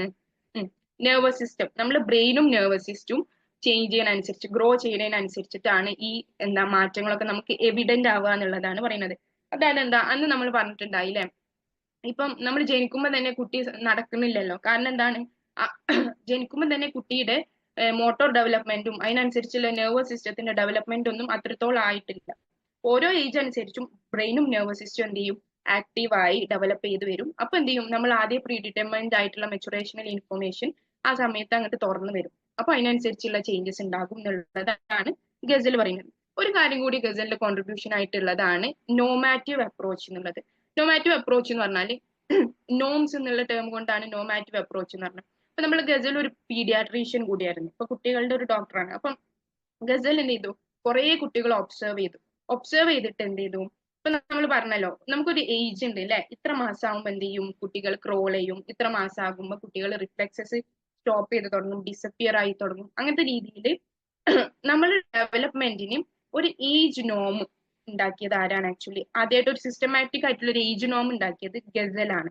സോ ഗസലിന്റെ ഒരു കോൺട്രിബ്യൂഷൻ ആണ് നോമാറ്റീവ് അപ്രോച്ച്. അല്ലെങ്കിൽ ടിപ്പിക്കലി ഓരോ ഏജസിൽ ഓരോ മൈൽ സ്റ്റോൺസ് അച്ചീവ് ചെയ്യാൻ ഒരു ടിപ്പിക്കൽ ഏജ് ഉണ്ട് എന്നുള്ളത് ഒരു സിസ്റ്റമാറ്റിക് ആയിട്ട് ഉണ്ടാക്കി നമ്മളുടെ ഗസൽ. അപ്പൊ എന്ത് ചെയ്യും? നമുക്കൊരു ചാർട്ട് ഉണ്ടെങ്കിൽ നമുക്ക് മനസ്സിലാവുമല്ലോ. ഈ ചാർട്ട് നോക്കിയിട്ട് നമുക്ക് മനസ്സിലാവും കുട്ടികളുടെ ഗ്രോത്ത് ഒക്കെ ഓൺ ട്രാക്ക് ആണോ, ട്രാക്ക് അനുസരിച്ചിട്ടാണോ കുട്ടികൾ വളരുന്നത് എന്നുള്ളത് ഡോക്ടേഴ്സിനും നമ്മളെ പാരന്റ്സിനും കെയർ ഗീവേഴ്സിനും ഒക്കെ മനസ്സിലാക്കാൻ വേണ്ടിയിട്ട് നമ്മൾ ഗസൽ എന്ത് ചെയ്തു, ഒരു നോമാറ്റീവ് അപ്രോച്ച് ഡെവലപ്പ് ചെയ്തു എന്നുള്ളതാണ് അടുത്തൊരു കോൺട്രിബ്യൂഷൻ. സിംപ്ലി ഇത്രയേ ഉള്ളൂ നമ്മളുടെ ഗസലിന്റെ തിയറി പറയാനുള്ളത്.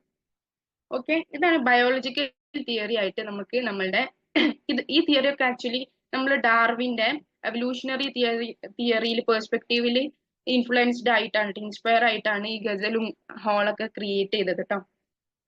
ഡാർവിന്റെ തിയറി വായിച്ച് അത് അറിഞ്ഞതിന് ശേഷം അതിൽ ഇൻസ്പയർഡ് ആയിട്ടാണ് ഈ ബയോളജിക്കൽ പെർസ്പെക്റ്റീവ് ആക്ച്വലി ഗസലും ഹോളൊക്കെ ക്രിയേറ്റ് ചെയ്തത്. സോ ഇത്രയാണ് ഗസലിന്റെ മെച്ചുറേഷണൽ തിയറിയിൽ നമുക്ക് ഡിസ്കസ് ചെയ്യാനുള്ളത്. ഇനി നമുക്ക് പറയാനുള്ളത് എന്താണെന്ന് അറിയാം, നമ്മളെ അറ്റാച്ച്മെന്റ് ഉണ്ടല്ലോ, അറ്റാച്ച്മെന്റ് പ്രോസസ്സിനെ റിലേറ്റ് ചെയ്തിട്ടുള്ള കുറച്ച് തിയറീസ് ആണ് ഡിസ്കസ് ചെയ്യാനുള്ളത്. നമുക്ക് അതിലേക്ക് കിടക്കാം അല്ലെ. ഗസലിന്റെ തിയറിയിൽ എന്തെങ്കിലും ഡൗട്ട് ഉണ്ടോ?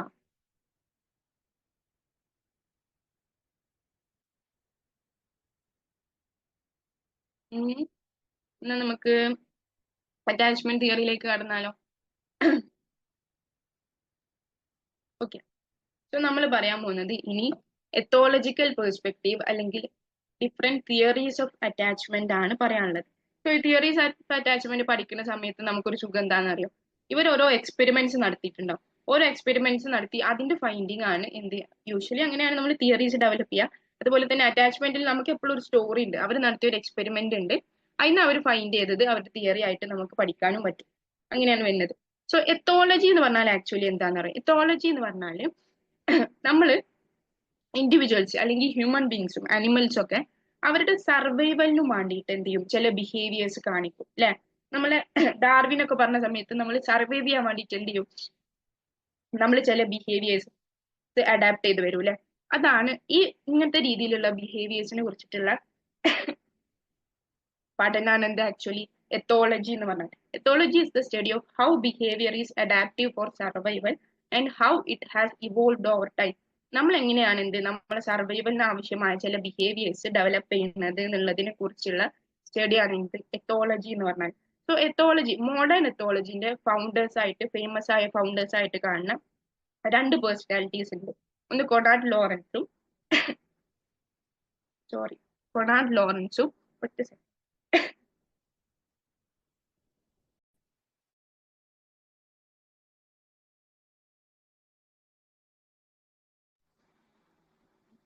കൊണാർഡ് ലോറൻസും നിക്കോ ടിൻബർഗനുമാണ് രണ്ട് മോഡേൺ എത്തോളജിന്റെ ഫൗണ്ടേഴ്സ് ആയിട്ട് നമ്മൾ കാണുന്നത്.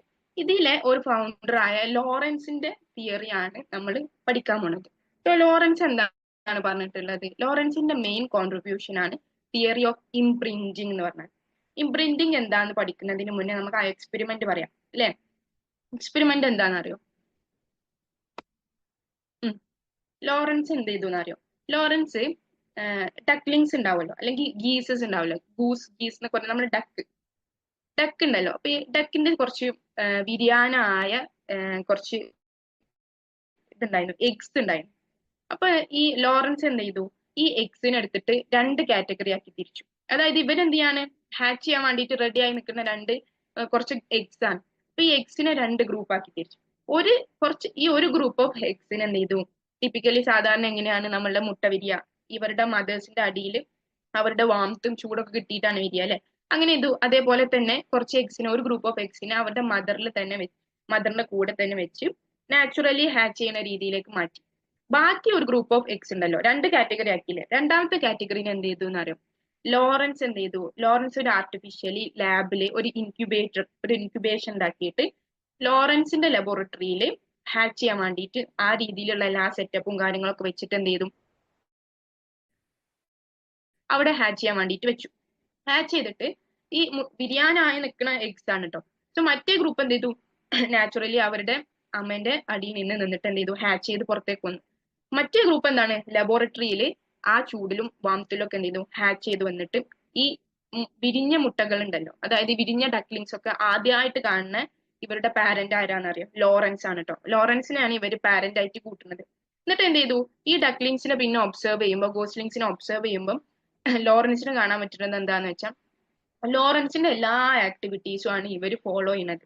ഡക്ലിങ്സിനെ നമ്മൾ ഒബ്സർവ് ചെയ്താൽ മനസ്സിലാവില്ല, അവരുടെ ഒരു നേതാവ് ഉണ്ടാവും. ആ നേതാവിനെ ഫോളോ ചെയ്തിട്ട് യൂഷ്വലി അവരുടെ പാരന്റ്സ് ആയിരിക്കും. പാരന്റ്സിനാണ് ഒരു കൂട്ടം ഡക്ലിങ്സ് എന്ത് ചെയ്യും, അല്ലെങ്കിൽ ഗൂസ്ലിങ്സ് ഫോളോ ചെയ്തിട്ട് പോവാ അല്ലെ. അപ്പം ഈ ലോറൻസിന്റെ കൂടെ വിരിച്ച മുട്ടകൾ ഉണ്ടല്ലോ, ലോറൻസ് മദർ ആയിട്ട് ഈ പിക്ചറിൽ കാണുന്ന പോലെ ബാക്കിയുള്ള ഡക്ലിങ്സും ഗൂസ്ലിങ്സും ഒക്കെ എന്താണ്, ലോറൻസിനെ ഇങ്ങനെ പിന്തുടർന്ന് പോവാണ്. അപ്പം ഇതിനാണ് ലോറൻസ് ഇംപ്രിന്റിംഗ് എന്ന് വിളിച്ചത്. അതായത് ഒരു form of permanent learning that occurs in some animals during a critical period of their development in which they form a strong attachment to the first moving object they see, usually their parents. അതായത് എന്താണ്, നമ്മൾ bone ആവുന്ന സമയത്ത് അല്ലെങ്കിൽ നമ്മുടെ early period ഉണ്ടല്ലോ, ആ early പീരിയഡിൽ നമ്മൾ ആരെയാണോ ഏറ്റവും കൂടുതൽ കാണുന്നത്, അല്ലെങ്കിൽ നമ്മൾ ആരോടാണ് ഏറ്റവും കൂടുതൽ ഇടപഴകുന്നത്, അവരോട് നമുക്ക് എന്ത് ചെയ്യും എന്നറിയോ, നമുക്കൊരു അറ്റാച്ച്മെന്റ് വരും. അവരെയാണ് നമ്മൾ എന്ത് ചെയ്യുക, ഫോളോ ചെയ്യാൻ ശ്രമിക്കുക. അവരുടെ ആക്ടിവിറ്റീസ് ഫോളോ ചെയ്യും, അവരുടെ അറ്റൻഷൻ എങ്ങനെ കിട്ടും എന്നുള്ള രീതിയിലുള്ള ആക്ടിവിറ്റീസ് ആയിരിക്കും നമ്മൾ ചെയ്യുക. അപ്പൊ ലോറൻസ് ഈ ഒരു ടേമിനാണ് ഇംപ്രിന്റിംഗ് എന്ന് വിളിച്ചത്. അതായത് ജനിക്കുമ്പോൾ തന്നെ എന്ത് ചെയ്യാണ്, നമ്മുടെ മൈൻഡിൽ അത് ഇംപ്രിന്റ് ആവാണ്, അറ്റാച്ച്മെന്റ് ആ സമയത്ത് തന്നെ ഇംപ്രിന്റ് ആവാണ്, ഒരു പെർമനന്റ് ലേണിംഗ് ആണ് എന്നാ പറഞ്ഞത്. ഇത് ഈ ഒരു ലേണിംഗ് ലോറൻസ് പറയുന്നത് നമുക്ക് റിവേഴ്സ് ചെയ്യാൻ കുറച്ച് ബുദ്ധിമുട്ടാണ്, അത് മാറ്റിയെടുക്കാൻ ബുദ്ധിമുട്ടാന്ന് പറയുന്നത്. അപ്പൊ നമുക്കൊരു ഡൗട്ട് ഉണ്ടാവും, ഈ ഡക്ലിങ്സ് ഒക്കെ പിന്നെ ലോറൻസിന്റെ വീട്ടാലാണോ എല്ലാ കാലവും ജീവിച്ചെന്നുള്ളത് എനിക്ക് അറിയില്ല കേട്ടോ, അതെന്താ ആക്ച്വലി അറിയില്ല. ലോറൻസ് വേറെ എന്തെങ്കിലും എക്സ്പെരിമെന്റ് ചെയ്തിട്ട് അവരെ പിന്നെ ഒഴിവാക്കി കളഞ്ഞോ, അതോ കുറെ കാലം അവിടെ തന്നെ ഉണ്ടായിരുന്നോ, എന്താണെന്നറിയില്ല. എനിവേസ് ഈ ഒരു ലേണിംഗ്, ഈ ഒരു ഇംപ്രിന്റിങ് എന്താണ്, ഒന്നും കൂടി പെർമനന്റ് ആണ്, ഇറിവേഴ്സിബിൾ ആണ് എന്നാണ് ലോറൻസ് പറയുന്നത്. അതായത് നമ്മൾ ജനിക്കുമ്പോൾ ഫസ്റ്റത്തെ നമ്മളൊരു ഏർലി പീരിയഡിൽ നമ്മൾ ആരെയാണോ ഫസ്റ്റ് ആദ്യമായിട്ട് കാണുന്ന ഒരു ഒബ്ജക്റ്റ്, നമ്മുടെ കൂടെ ഉണ്ടാകുന്ന ഒരു ഒബ്ജക്റ്റ്, ഈ ഒബ്ജക്റ്റിനോടായിരിക്കും എന്ത്, നമുക്ക് സ്ട്രോങ് അറ്റാച്ച്മെന്റ് ഉണ്ടാവുക. നമ്മൾ ഇവരെയാണ് പിന്നെ എല്ലാ കാര്യത്തിലും ഫോളോ ചെയ്യുന്നത്. അപ്പം നമ്മളൊരു ആനിമൽ, ഇപ്പൊ നമ്മളൊരു ആനിമൽ ബിഹേവിയർ ആ പറഞ്ഞത് അല്ലെ, നമ്മളൊന്നും കൂടി നമ്മളൊരു ഹ്യൂമൻ കണ്ടീഷനിലേക്ക് വരികയാണെങ്കിൽ ലോറൻസ് പറയുന്നത് നമ്മൾ എന്ത് ചെയ്യും എന്നറിയോ, ഈ ഒരാളോട് നമ്മൾ ആദ്യമായിട്ട് കാണുക, യൂഷ്വലി നമ്മളെ പാരന്റ്സ് ആണ് വരിക അല്ലെ, മദേഴ്സ് ആയിരിക്കും യൂഷ്വലി എല്ലാ അധികം കണ്ടീഷൻസിലും ഉണ്ടാവുക. സോ എന്ത് ചെയ്യുന്നറിയോ, ഇപ്പൊ ഇത് ആദ്യമായിട്ട് കാണുന്ന നമ്മൾ ഈ കെയർ ഗീവർ ഉണ്ടല്ലോ, ഈ കെയർ ഗീവറിനോട് നമ്മൾ ഇങ്ങനെ ക്ലിഞ്ച് ആയി നിൽക്കാനുള്ള കാരണം എന്താന്ന് വെച്ചാൽ നമുക്ക് അവരുടെ അടുത്ത് നിന്നായിരിക്കും ഫുഡും കെയറും പ്രൊട്ടക്ഷനും ഒക്കെ കിട്ടുക. സോ നമ്മളെ സർവൈവലിന് ആവശ്യമായ കാര്യങ്ങൾ നമുക്ക് ഇയാളുടെ അടുത്ത് നിന്നായിരിക്കും കിട്ടുക. സോ നമ്മൾ എന്ത് ചെയ്യും, ആ ഒരു ഇൻഫർമേഷൻ അവിടെ ഇംപ്രിന്റ് ചെയ്ത് വെച്ചിട്ട് ഇയാളോടായിരിക്കും നമ്മൾ ഭയങ്കര സ്ട്രോങ് ആയിട്ടുള്ള ഒരു കണക്ഷൻ ഫോളോ ചെയ്യാം. ഇതിനാണ് ഇംപ്രിന്റിങ് കൊണ്ട് ഉദ്ദേശിക്കുന്നത്. സോ എന്ത് ചെയ്തു അറിയോ, ലോറൻസ് പറയുന്നത് ഈ ഡക്ലിങ്സ് എന്താണ്, ലോറൻസിനാണ് ഫുള്ളി ഫോളോ ചെയ്യുന്നത്, ലോറൻസിന്റെ റൂട്ട്സ് ഫോളോ ചെയ്യുക, ലോറൻസിന്റെ എവിടെ പോയാലും ലോറൻസിന്റെ ആ ഒരു വഴിയാണ് ഫോളോ ചെയ്യുന്നത്. ഇതിനാണ് ലോറൻസ് ഫിലിയൽ ഇംപ്രിന്റിംഗ് എന്ന് വിളിച്ചത്. കാരണം ലോറൻസിനാണ് ഈ ഡക്ലിങ്സ് എന്തായിട്ട് കാണുന്നത്, ഫാദർ ആയിട്ട് അല്ലെങ്കിൽ അവരുടെ പാരന്റ് ആയിട്ട് കാണുന്നത്. ഇതാണ് ഫിലിയൽ ഇംപ്രിന്റിംഗ് എന്ന് പറഞ്ഞാൽ. അതേസമയം ലോറൻസ് ഒരു കാര്യം കൂടി ഒബ്സർവ് ചെയ്തു, ഈ ആദ്യമായിട്ട് കാണുന്ന ഇംപ്രിന്റ് ആയിട്ട് കാണുന്ന പാരന്റ് ഉണ്ടല്ലോ, പാരന്റിന്റെ ആക്ഷൻസ് എന്ത് ചെയ്യും എന്നറിയോ, ഇവര് മിമിക് ചെയ്യും എന്നുള്ളതും കണ്ടു. അതായത് ലോറൻസ് എന്ത് ചെയ്തു, ചെറിയ രീതിയിലുള്ള ഹിസ്സിങ് സൗണ്ട് ഉണ്ടാവല്ലോ, ഈ ഡക്ലിങ്സിന്റെ ഒക്കെ എടുക്കുന്ന സൗണ്ട്സ് ഉണ്ടല്ലോ, ഈ സൗണ്ട്സ് പോലെ ലോറൻസ് ക്രിയേറ്റ് ചെയ്തു. അപ്പൊ ഇവരെന്ത് ചെയ്തു, തിരിച്ച് അതേപോലെ തന്നെ ലോറൻസിനോടും കാണിച്ചു. അതേപോലെ ലോറൻസ് എന്ത് ചെയ്തു, ലോറൻസിന്റെ ഹെഡ് ഒക്കെ ഇങ്ങനെ വെഗിൾ ചെയ്തപ്പം ഈ ഇവരും എന്ത് ചെയ്തു, ഡക്ലിങ്സും അതേപോലെ തന്നെ വെഗിൾ ചെയ്തു എന്നുള്ളതാണ് കാണിക്കുന്നത്. അപ്പൊ ഇതിനാണ് മിമിറ്റിക് ഇംപ്രിന്റിംഗ് എന്നുള്ളത് ലോറൻസ് വിളിച്ചത്. ഇംപ്രിന്റിംഗ് ആണ് മെയിൻലി തിയറി. ഇംപ്രിന്റിംഗ് തന്നെ പല രീതിയിലും ലോറൻസ് തിരിച്ചു. ഒന്ന് ഫിലിയൽ ഇംപ്രിന്റിംഗ് എന്ന് പറഞ്ഞാല് ലോറൻസിനെ പാരന്റ് ആയിട്ട് ഇവർ കണ്ടു. അതായത് ആദ്യമായിട്ട് കാണുന്ന നമ്മളുടെ കെയർ ഗിവറിനെ എന്ത് ചെയ്യാണ്, സ്ട്രോങ് അറ്റാച്ച്മെന്റ് ആയിട്ട് കാണാണ്. ഇതിനെ ഫിലിയൽ ഇംപ്രിന്റിംഗ് അല്ലെങ്കിൽ നമ്മൾ ഇംപ്രിന്റിംഗ് എന്ന് മാത്രം വിളിക്കും.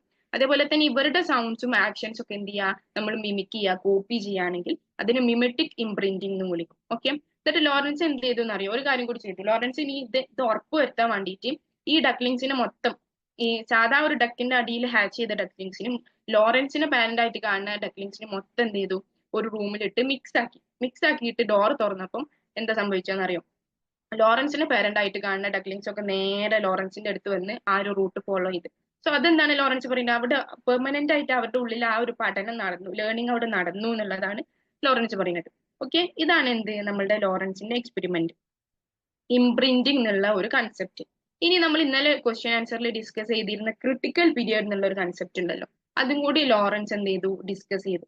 ക്രിട്ടിക്കൽ പീരിയഡ് എന്താണ് നമ്മൾ ഇന്നലെ പറഞ്ഞത്, ക്രിട്ടിക്കൽ പീരിയഡ് എന്ന് പറഞ്ഞാൽ നമ്മുടെ ഡെവലപ്മെന്റിന്റെ ഒരു ഏർലി പീരിയഡിൽ ആ ഓർഗാനിസം എന്തായിരിക്കും, നമ്മൾ നേരത്തെ പറഞ്ഞല്ലോ നമ്മുടെ ബ്രെയിനും നെർവസ് സിസ്റ്റം ഒക്കെ ചില സമയത്ത് റെഡി ആയി നിൽക്കും. ആ സമയത്ത് എന്ത് ചെയ്താൽ മതി, നമുക്ക് ഇൻഫർമേഷൻ കിട്ടിയാൽ മതി അല്ലെ. അപ്പൊ നമുക്ക് നാച്ചുറലി എന്ത് ചെയ്യും, ചില മെച്ചുറേഷൻ പ്രോസസ്സ് വഴി ചില ഇൻഫർമേഷൻ നമ്മുടെ ബോഡിയിൽ ഉണ്ടാവും.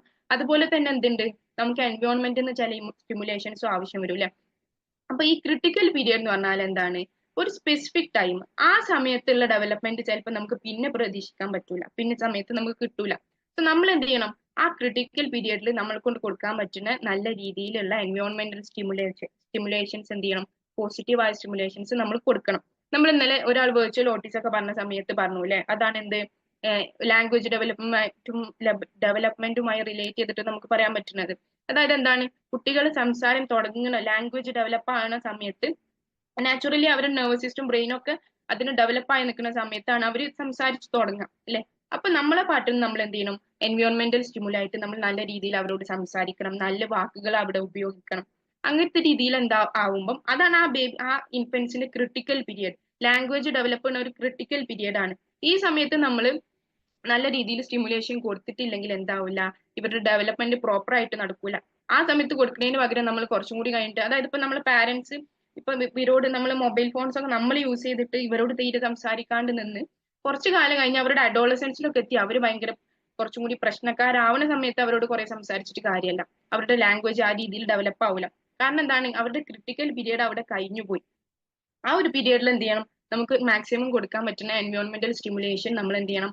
കൊടുക്കണമായിരുന്നു, അവർക്ക് എക്സ്പോസ് ചെയ്യണം. അതാണ് ക്രിട്ടിക്കൽ പീരിയഡ് കൊണ്ട് ഉദ്ദേശിക്കുന്നത്. സോ ലോറൻസ് പറയുന്നത് എന്താണ്? ഈ ഇംപ്രിന്റിംഗ് ഡെവലപ്പ് ആവുന്ന സമയം ഉണ്ടല്ലോ, അതിനെ ലോറൻസ് ക്രിട്ടിക്കൽ പീരിയഡ് എന്നാണ് വിളിച്ചത്. അപ്പൊ ഈ സമയത്താണ് ഇവർക്ക് ഇങ്ങനത്തെ ഒരു അറ്റാച്ച്മെന്റ് കിട്ടേണ്ടത്. ഈ അറ്റാച്ച്മെന്റ് എന്ത് ചെയ്യും? സ്ട്രോങ് അറ്റാച്ച്മെന്റ് ആയിട്ട് അവർ വലുതാകുമ്പോഴും അവരുടെ കൂടെ ഉണ്ടാകും. ഇതാണ് ലോറൻസിന്റെ മേജർ ആയിട്ടുള്ള കോൺട്രിബ്യൂഷൻ അല്ലെങ്കിൽ തിയറി ഓഫ് അറ്റാച്ച്മെന്റ്. ഓക്കെ, ഈ എക്സ്പെരിമെന്റിൽ എന്തെങ്കിലും ഡൗട്ട് ഉണ്ടോ? ലോറൻസിന്റെ തിയറിയിലും ഇംപ്രിന്റിംഗ് ആണ് ലോറൻസ് പറഞ്ഞത്.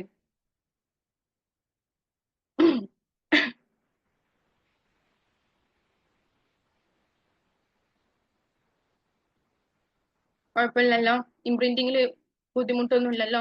ഇംപ്രിന്റിംഗ് എന്താ? ഒറ്റൊരു വാക്കിൽ പറയുകയാണെങ്കിൽ, നമ്മൾ എന്താണ് ബോൺ ആവുന്ന സമയത്ത് അല്ലെങ്കിൽ നമ്മുടെ ഒരു ഏർലി സ്റ്റേജിൽ നമ്മൾ ആരെയാണോ ഫസ്റ്റ് മൂവിങ് ഒബ്ജക്റ്റ് ആയിട്ട് കാണുന്നത്, അല്ലെങ്കിൽ നമുക്ക് അറ്റാച്ച്മെന്റ്, നമ്മളെ കൂടെ ഉണ്ടാവുന്ന ഫസ്റ്റ് ഒബ്ജക്റ്റ് ആരാണോ ആ ഒബ്ജക്റ്റിനോടായിരിക്കും നമുക്ക് എന്ത് ചെയ്യുക? അറ്റാച്ച്മെന്റ്, സ്ട്രോങ് അറ്റാച്ച്മെന്റ് ഫോം ചെയ്യുക എന്നുള്ളതാണ് ഇംപ്രിന്റിംഗ് കൊണ്ട് ഉദ്ദേശിക്കുന്നത്. ഇതെന്തായിരിക്കും? ക്രിട്ടിക്കൽ പീരിയഡ് ആണ്. ഈ ഇംപ്രിന്റിംഗ് ഫോം ചെയ്യുന്ന സമയം എന്ന് പറഞ്ഞാൽ ഒരു ക്രിട്ടിക്കൽ പീരിയഡ് ആണ്. ഓക്കെ, ഇത്രയാണ് ലോറൻസിന്റെ അറ്റാച്ച്മെന്റ് തിയറി. ഇനി നമുക്ക് രണ്ടാമതായിട്ട് പറയാനുള്ള അറ്റാച്ച്മെന്റ് തിയറിയാണ് ഹാരി ഹാർലോന്റെ ഒരു എക്സ്പെരിമെന്റും അതിലൂടെ കണ്ടുപിടിച്ച ഒരു ഫൈൻഡിങ്ങും. സോ നിങ്ങൾക്ക് ഒരു കാര്യം നിൽക്കണം, നമ്മൾ CUT 24 23 എന്തോ ഒരു സെറ്റിന്റെ ഫസ്റ്റ് ക്വസ്റ്റ്യൻ നമ്മൾ ഹാർലോന്റെ എക്സ്പെരിമെന്റ് എന്നാണ് എടുത്ത് ചോദിച്ചത് കേട്ടോ. അതായത് ഹാർലോന്റെ ഫൈൻഡിങ് എന്നാണ് എടുത്ത് ചോദിച്ചത്. ആ ക്വസ്റ്റ്യൻ നമ്മൾ ഇന്ന് ഡിസ്കസ് ചെയ്യും. എന്ത് ചെയ്യാം? നല്ല രീതിയിൽ ശ്രദ്ധിക്കാം. ഹാരി ഹാർലോ. അപ്പൊ അറ്റാച്ച്മെന്റ് എന്നുള്ളത് നമ്മൾ ഇതുവരെ ഡിസ്കസ്. അറ്റാച്ച്മെന്റ് എന്നുള്ള കൺസെപ്റ്റ് കൊണ്ട് എന്താ ആക്ച്വലി ഉദ്ദേശിക്കുന്നത്? അറ്റാച്ച്മെന്റ് എന്ന് പറഞ്ഞാൽ നമ്മുടെ ലൈഫിൽ എന്താണ്, ചില ആൾക്കാരോട് നമുക്ക് എന്തുണ്ടാകും? ഭയങ്കര ഒരു അഫെക്ഷനേറ്റ് ആയിട്ടുള്ള ബോണ്ട് ഉണ്ടാവും അല്ലെ. അപ്പൊ നമുക്ക് എന്തെങ്കിലും സ്ട്രെസ് വരുന്ന സമയത്തോ അല്ലെങ്കിൽ എന്തെങ്കിലും രീതിയിലുള്ള വീഴ്ചകളോ ബുദ്ധിമുട്ടുകളോ വരുന്ന സമയത്ത് നമ്മൾ ഒന്നും കൂടി ഇവരുടെ അടുത്തേക്ക് ആയിരിക്കും എന്ത് ചെയ്യുക? കംഫർട്ട് തേടി പോവുക അല്ലെ. ഇതാണ് അറ്റാച്ച്മെന്റ് എന്ന് പറഞ്ഞാൽ. എന്താണ് ആക്ച്വലി? ഒരു strong affectionate bond that we form with a special people in our life. നമ്മുടെ ലൈഫിൽ ചില സ്പെഷ്യൽ ആൾക്കാരോട് നമുക്ക് ഫീൽ ചെയ്യുന്ന ഒരു സ്ട്രോങ് ആയിട്ടുള്ള അഫെക്ഷനേറ്റ് ആയിട്ടുള്ള ഒരു ബോണ്ട് ആയിരിക്കും ഇത്. ഈ ബോണ്ടാണ് നമുക്ക് അധികം ചില ഗ്രാറ്റിഫിക്കേഷൻസിനും അല്ലെങ്കിൽ പ്ലഷർ കിട്ടാനും സന്തോഷം ജോയ് കിട്ടാനും ഇവരോട് ഇന്ററാക്ട് ചെയ്യുമ്പോഴുള്ള ഇവരോടായിട്ടുള്ള സമയങ്ങളായിരിക്കും നമുക്ക് എപ്പോഴും എന്ത് ഉണ്ടാവുക? പ്ലഷറബിൾ ആയിട്ടുണ്ടാവുന്ന സമയം ഉണ്ടാവുക. അതേപോലെ തന്നെ എന്തെങ്കിലും സ്ട്രെസ് ഉള്ള സമയത്തും കംഫർട്ട് നമ്മൾ തേടി പോവല് ഈ അറ്റാച്ച്മെന്റ് ഫോം ചെയ്ത ആൾക്കാരുടെ അടുത്തേക്കായിരിക്കും അല്ലെ. സോ അറ്റാച്ച്മെന്റ് തിയറിയിൽ നമ്മൾ രണ്ടാമതായി ഇമ്പോർട്ടന്റ് ആയിട്ട് പഠിക്കാൻ പോകുന്ന നമ്മുടെ ഹാരി ഹാർലോറിന്റെ എക്സ്പെരിമെന്റും ഫൈൻഡിങ്ങും എന്താന്ന് വെച്ചാൽ, ഹാർലോന്റെ എക്സ്പെരിമെന്റ് എന്താണെന്ന് അറിയാം. ഇത് കുറച്ച് രസകരമായ ഒരു എക്സ്പെരിമെന്റ് ആണ് കേട്ടോ. ഹാർലോ ചെയ്തത് നേരത്തെ നമ്മളുടെ ലോറൻസ് ചെയ്ത പോലെ തന്നെ ഈ ആനിമലിനെ ഒന്ന് മാറ്റി പിടിച്ചു. അതായത് ഹാർലോ കുറച്ച് ഇൻഫന്റ് മങ്കീസ്, ചെറിയ കുട്ടി മങ്കീസ് ഉണ്ടല്ലോ, മങ്കീസിന് എന്ത് ചെയ്തു? കുറച്ച് മങ്കീസിനെ അവരുടെ ബയോളജിക്കൽ മദേഴ്സ്, കുറച്ച് ഇൻഫന്റ് ആയിട്ടോ പ്രസവിച്ച് കുറച്ച് ചെറുതായി നിൽക്കുന്ന സമയത്ത് ഈ ബയോളജിക്കൽ മദേഴ്സിന്റെ അടുത്ത് നിന്ന് സെപ്പറേറ്റ് ചെയ്തു, മാറ്റി നിർത്തിയിട്ട് എന്ത് ചെയ്തു? ഈ ഒരു ലാബിൽ ഇവർക്ക് ഒരു ഇൻഅനിമേറ്റ് ആയിട്ട് ജീവനില്ലാത്ത രണ്ട് മദേഴ്സിനെ കൊടുത്തു, സെറോഗേറ്റ് മദേഴ്സിനെ കൊടുത്തു. സെറോഗസി പരീക്ഷിക്കുകയാണ് ചെയ്തത്. ഇൻഅനിമേറ്റ് ആയിട്ടുള്ള രണ്ട് സെറോഗേറ്റ് മദേഴ്സിനെ കൊടുത്തു. ഈ രണ്ട് സെറോഗേറ്റ് മദേഴ്സിലും ഇതാണ് രണ്ട് സെറോഗേറ്റ് മദേഴ്സ്. ഇതിൽ ഒന്ന് മറ്റേ നമ്മൾ ഈ കമ്പിയൊക്കെ വെച്ചിട്ടുണ്ടല്ലോ, വയറൊക്കെ വെച്ചിട്ടുണ്ടാക്കിയ ഒരു ഇനനിമേറ്റ് ആയ ഒരു മദർ, ഒരു ഒബ്ജക്റ്റ്, മദർ പോലെ കാണാൻ വേണ്ടിയിട്ട് ഒരു ഒബ്ജക്റ്റ്. ഈ ഈ കമ്പിയൊക്കെ വയർ വെച്ചിട്ടുണ്ടാക്കിയ ഈ ഒബ്ജക്റ്റ് ഉണ്ടല്ലോ, ഈ ഒബ്ജക്റ്റിൽ ഈ രണ്ടാമത്തെ ഒബ്ജക്റ്റ് കേട്ടോ, ഇതിൽ എന്തുണ്ട്, മിൽക്കും കൂടെ വെച്ചിട്ടുണ്ട്. അതായത് ഫീഡിങ്ങും നടക്കും. സ്റ്റക്ക് ഉണ്ടോ നിങ്ങൾക്ക്? സൗണ്ടിലോ എന്തെങ്കിലും സ്റ്റക്ക് വരുന്നുണ്ടോ? ഇന്ത്യയിൽ ഇന്റർനെറ്റ് കണക്ഷൻ കുറച്ച് സ്ലോ എന്ന് കാണിക്കണോണ്ട് ചോദിക്കാണ് കേട്ടോ. ഇല്ല മിസ്. ഓക്കെ. സോ എന്താണ് ഈ ഒന്നാമത്തെ മദർ, രണ്ട് മദേഴ്സ് ഉണ്ട്, സറോഗേറ്റ് മദേഴ്സ്. ഒന്നെന്താണ് വയറിനോട് ഉണ്ടാക്കിയ കൂടെ ഒരു മിൽക്ക് ബോട്ടിലും കൂടി വെച്ച മദർ. അതായത് ഈ മദറിന്റെ അടുത്ത് പോയാൽ ഫീഡിങ് പ്രോസസ്സ് നടക്കും. രണ്ടാമത്തത് എന്താണെന്നറിയോ, ഇതേപോലെ തന്നെ ഇനനിമേറ്റ് ആയിട്ടുള്ള ഒരു സറോഗേറ്റ് മദർ. പക്ഷെ ഇതെന്താണ് ഒന്നും കൂടി സോഫ്റ്റ് ആയിട്ടുള്ള ഒരു ക്ലോത്തിനോടൊക്കെ കവർ ചെയ്ത് നമുക്കൊന്നും കൂടി ഒരു വാംത്തും കംഫർട്ടും ഒക്കെ കിട്ടുന്ന രീതിയിലുള്ള ഒരു മദർ. പക്ഷെ ഈ മദറിന്റെ അടുത്ത് പോയാൽ എന്ത്, ഫീഡിങ് നടക്കൂല, മിൽക്ക് കിട്ടൂല. ഇങ്ങനത്തെ രണ്ട് ഇനനിമേറ്റ് ഒബ്ജക്ട്സിനെ കൊടുത്തു. എന്നിട്ട് എന്ത് ചെയ്തു, ഒബ്സർവ് ചെയ്ത് നോക്കുമ്പം അധികം മങ്കീസ് പ്രിഫർ ചെയ്യുന്നത് ആരെയാണെന്നറിയോ, ഈ മിൽക്ക് ഉള്ള മദറിനെ അല്ല, ഓപ്പോസിറ്റ് ആയിട്ട് കംഫർട്ട് കിട്ടുന്ന മദർ. അതായത് നമുക്കൊന്നും കൂടി ഒരു ടാക്ടൈൽ ആയിട്ട് കംഫർട്ട്, നമുക്ക് ഫിസിക്കൽ കംഫർട്ട് കിട്ടുന്ന ഒരു മദറിന്റെ അടുത്തേക്കാണ് അധികം മങ്കീസ് പോണത്. സോ അധികം മങ്കീസ് പോണത്. എന്നിട്ട് എന്ത് ചെയ്തു, ഹാർലോ എന്ത് ചെയ്തു, ഇവര് പുതിയൊരു എൻവയോൺമെന്റിൽ ഇട്ടു. അതായത് ഇവർക്ക് പരിചയമില്ലാത്ത പുതിയൊരു എൻവയോൺമെന്റിൽ ഇട്ടിട്ട് ഇവരെ ഫ്രീ ആയിട്ട് എക്സ്പ്ലോർ ചെയ്യാൻ ആ റൂമൊക്കെ എക്സ്പ്ലോർ ചെയ്യാൻ വിട്ടു. എക്സ്പ്ലോർ ചെയ്യാൻ വിട്ടിട്ട് ആ റൂമിൽ എന്തെങ്കിലും അവർക്ക് പേടിയുള്ള രീതിയിലോ സ്ട്രെസ്ഫുൾ ആയ രീതിയിലോ ആൻസൈറ്റി ഒക്കെ ഉണ്ടാവുന്ന രീതിയിലുള്ള എന്തെങ്കിലും സിറ്റുവേഷൻ വരുമ്പം ഈ മങ്കീസ് ഓടി പോണതുണ്ടല്ലോ, ഈ കംഫർട്ട് കിട്ടാൻ ഒന്നുകൂടി സോഫ്റ്റ് ആയിട്ട് ക്ലോത്തിനോട് കവർ ചെയ്ത വാംത്ത് കിട്ടുന്ന മദർ ഉണ്ടല്ലോ, സറോഗേറ്റ് ഇനാനിമേറ്റ് ഒബ്ജക്റ്റ് എടുത്തേക്കാണ് എന്ത് ചെയ്യുന്നത്, അധികം മങ്കീസും പോണത്. സോ ഹാർലോ പറയുന്നത്, ഹാർലോന്റെ മേജർ ഫൈൻഡിങ് എന്താന്ന് വെച്ചാൽ, അറ്റാച്ച്മെന്റ് എന്ന് പറഞ്ഞാൽ നമ്മൾ പ്രൈമറിലി ഫീഡിങ് മാത്രം കൊടുത്തിട്ട് കാര്യമല്ല. അതായത് നമ്മൾ ഫുഡ് എവിടുന്ന കിട്ടുന്നത്, ഫീഡിങ് പ്രോസസ്സിലൂടെ എന്ത് ചെയ്യൂല, ഫീഡിങ് പ്രോസസ്സിലൂടെ മാത്രം അറ്റാച്ച്മെന്റ് കിട്ടുന്നതെന്നുള്ള ഒരു ഐഡിയ, ആ ഐഡിയനെ എന്ത് ചെയ്തു, ഹാർലോ ചാലഞ്ച് ചെയ്തു. ഹാർലോ പറയുന്നത് എന്താണ്, ഫിസിക്കൽ ക്ലോസ്നെസ് അല്ലെങ്കിൽ നമുക്ക് ഫിസിക്കൽ കംഫർട്ടോ ടാക്ടൈൽ സെൻസേഷൻ ആണ് അല്ലെങ്കിൽ കംഫർട്ട് ആണ് ആക്ച്വലി എന്ത് അറ്റാച്ച്മെന്റിന്റെ ഏറ്റവും ഫണ്ടമെന്റൽ ആയ ബേസിക് ആയ പ്രോസസ്സ് എന്നാണ് ഹാർലോ പറയുന്നത്. സോ നമ്മൾ എന്ത് ചെയ്യും, നമ്മളുടെ ഏർലി അറ്റാച്ച്മെന്റ്സ് ഒക്കെ ഒന്ന് ഒബ്സർവ് ചെയ്യുന്ന സമയത്ത്, അല്ലെങ്കിൽ ഇപ്പം യൂഷ്വലി ഇപ്പോഴത്തെ നമ്മളെ മദേഴ്സ്, നമ്മുടെ മുന്നിലുള്ള ഏതെങ്കിലും ഒരു മദറും ഇൻഫന്റിനെയും നമ്മൾ ഒബ്സർവ് ചെയ്യുന്ന സമയത്ത് ഫീഡിങ് പ്രോസസ്സ് മാത്രം നടക്കുന്ന ഒരു മദറും അല്ലെങ്കിൽ എന്താണ് നമുക്ക് നല്ല ഫിസിക്കൽ കംഫർട്ടും ടാക്ടൈൽ സെൻസേഷനും ഒക്കെ നല്ല രീതിയിൽ കിട്ടുന്ന ഒരു മദറും ഉള്ള രണ്ട് ഇൻഫൻസ് എയും ബിയും, ഇതിലെന്തായിരിക്കും ഒന്നുകൂടി ഫിസിക്കൽ കംഫർട്ട് കിട്ടിയ കുട്ടിയായിരിക്കും ആ മദറിനോട് ഒന്നുകൂടി അറ്റാച്ച്ഡ് ആയിട്ടുള്ളത് എന്നാണ് ഹാർലോ പറയുന്നത്. സോ ഹാർലോന്റെ ഈ ഫൈൻഡിങ് എന്നാണ് നമ്മൾ CUTക്ക് ക്വസ്റ്റ്യൻ ചോദിച്ചത്. സിമ്പിൾ ആയിട്ടുള്ള ഒരു എക്സ്പെരിമെന്റും സിമ്പിൾ ആയിട്ടുള്ള ഒരു ഫൈൻഡിങ്ങും അല്ലെ, ഇതിൽ നിന്നാണ് എന്ത് ക്വസ്റ്റ്യൻ വന്നത്. ആ ക്വസ്റ്റ്യൻ നമ്മൾ ഡിസ്കസ് ചെയ്യുവേ. സോ എന്താണ് ഫൈൻഡിങ്, ഫീഡിങ് അല്ല പ്രൈമർലി നമ്മളുടെ അറ്റാച്ച്മെന്റിന്റെ ബേസ്, എന്താണ് ഫിസിക്കൽ ക്ലോസ്നെസ് അല്ലെങ്കിൽ ടാക്ടൈൽ സെൻസേഷൻ കംഫർട്ടും ആണ് ഫണ്ടമെന്റൽ ടു അറ്റാച്ച്മെന്റ് ഡെവലപ്മെന്റ് എന്നുള്ളതാണ് ഹാർലോ ഫൈൻഡ് ചെയ്തത്. ഓക്കെ അല്ലേ, ഈ സ്റ്റഡി ഓക്കെ അല്ലേ?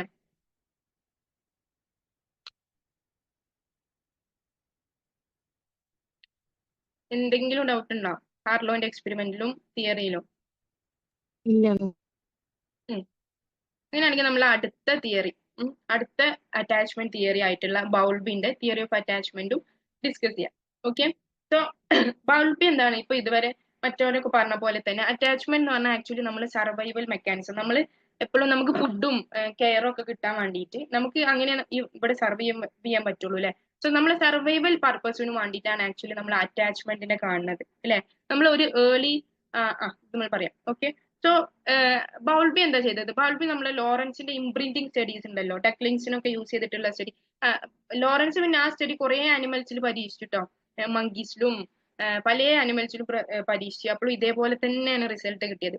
സോ ലോറൻസിന്റെ ഇംപ്രിന്റിംഗ് സ്റ്റഡീസിൽ ഇൻസ്പയർ ആയിട്ട് എന്ത് ചെയ്തു, ബൗൾബി ഒരു തിയറി ക്രിയേറ്റ് ചെയ്തു. ഈ തിയറി എങ്ങനെയാന്ന് വെച്ചാൽ ബൗൾബി പറയുന്നത് നമ്മൾ ഡെവലപ്മെന്റ് ഉണ്ടല്ലോ, ഇൻഫൻസ് ചെറിയ പ്രായത്തിൽ ഏർലി സ്റ്റേജിൽ നമുക്ക് ഫോം ചെയ്യുന്ന ഡെവലപ്മെന്റ് ഉണ്ടല്ലോ, ഈ ഡെവലപ്മെന്റിന് എന്ത് ചെയ്തു ബൗൾബി ഒരു 4 ഫേസസ് ആക്കിയിട്ട്, എങ്ങനെയാണ് ഡെവലപ്മെന്റ് ഫോം ചെയ്യുന്നത് എന്നുള്ളതിനെ ഒരു 4 ഫേസ് ആക്കിയിട്ട് എന്ത് ചെയ്തു ബൗൾബി തിരിച്ചു. ഇതാണ് ബൗൾബിന്റെ തിയറി ഓഫ് അറ്റാച്ച്മെന്റ്. അതായത് അറ്റാച്ച്മെന്റ് ഡെവലപ്മെന്റിന് എന്ത് ചെയ്തു ഒരു 4 ഫേസസ് കൊണ്ടുവന്നു. ഒന്നാമത്തെ ഫേസ് ഏതാണെന്നറിയോ, ഫസ്റ്റ് ഫേസ് എന്താണ്, അതായത് ഡെവലപ്മെന്റ് ഇല്ലാത്തതിൽ നിന്നും നമ്മളിങ്ങനെ ഡെവലപ്പ് ആയി അറ്റാച്ച്മെന്റ് ഡെവലപ്പ് ചെയ്യാത്ത സമയത്തിൽ നിന്നും അറ്റാച്ച്മെന്റ് ഡെവലപ്പ് ചെയ്ത് പോകുന്ന ഒരു 4 സ്റ്റേജസ്. സോ ഒന്നാമത്തെ സ്റ്റേജ് എന്താണെന്ന് അറിയോ? Pre attachment phase. Pre attachment phase എന്ന് പറഞ്ഞാൽ നമ്മൾ റിഫ്ലെക്സസ് ഒക്കെ പഠിച്ച ആ ഒരു ഫേസ് ഉണ്ടല്ലോ, അതായത് കുട്ടികളെ റിഫ്ലെക്സസ് അവരുടെ ഓൾറെഡി ഇൻബിൽട്ട് ആയ ചില റിഫ്ലെക്സസ് കാണിക്കും അല്ലെ. ഇവരെന്താണ് ആക്ച്വലി ഇവർക്ക് കെയർ ഗീവറിനെ തമ്മിൽ വ്യത്യാസമൊന്നും മനസ്സിലാവില്ല.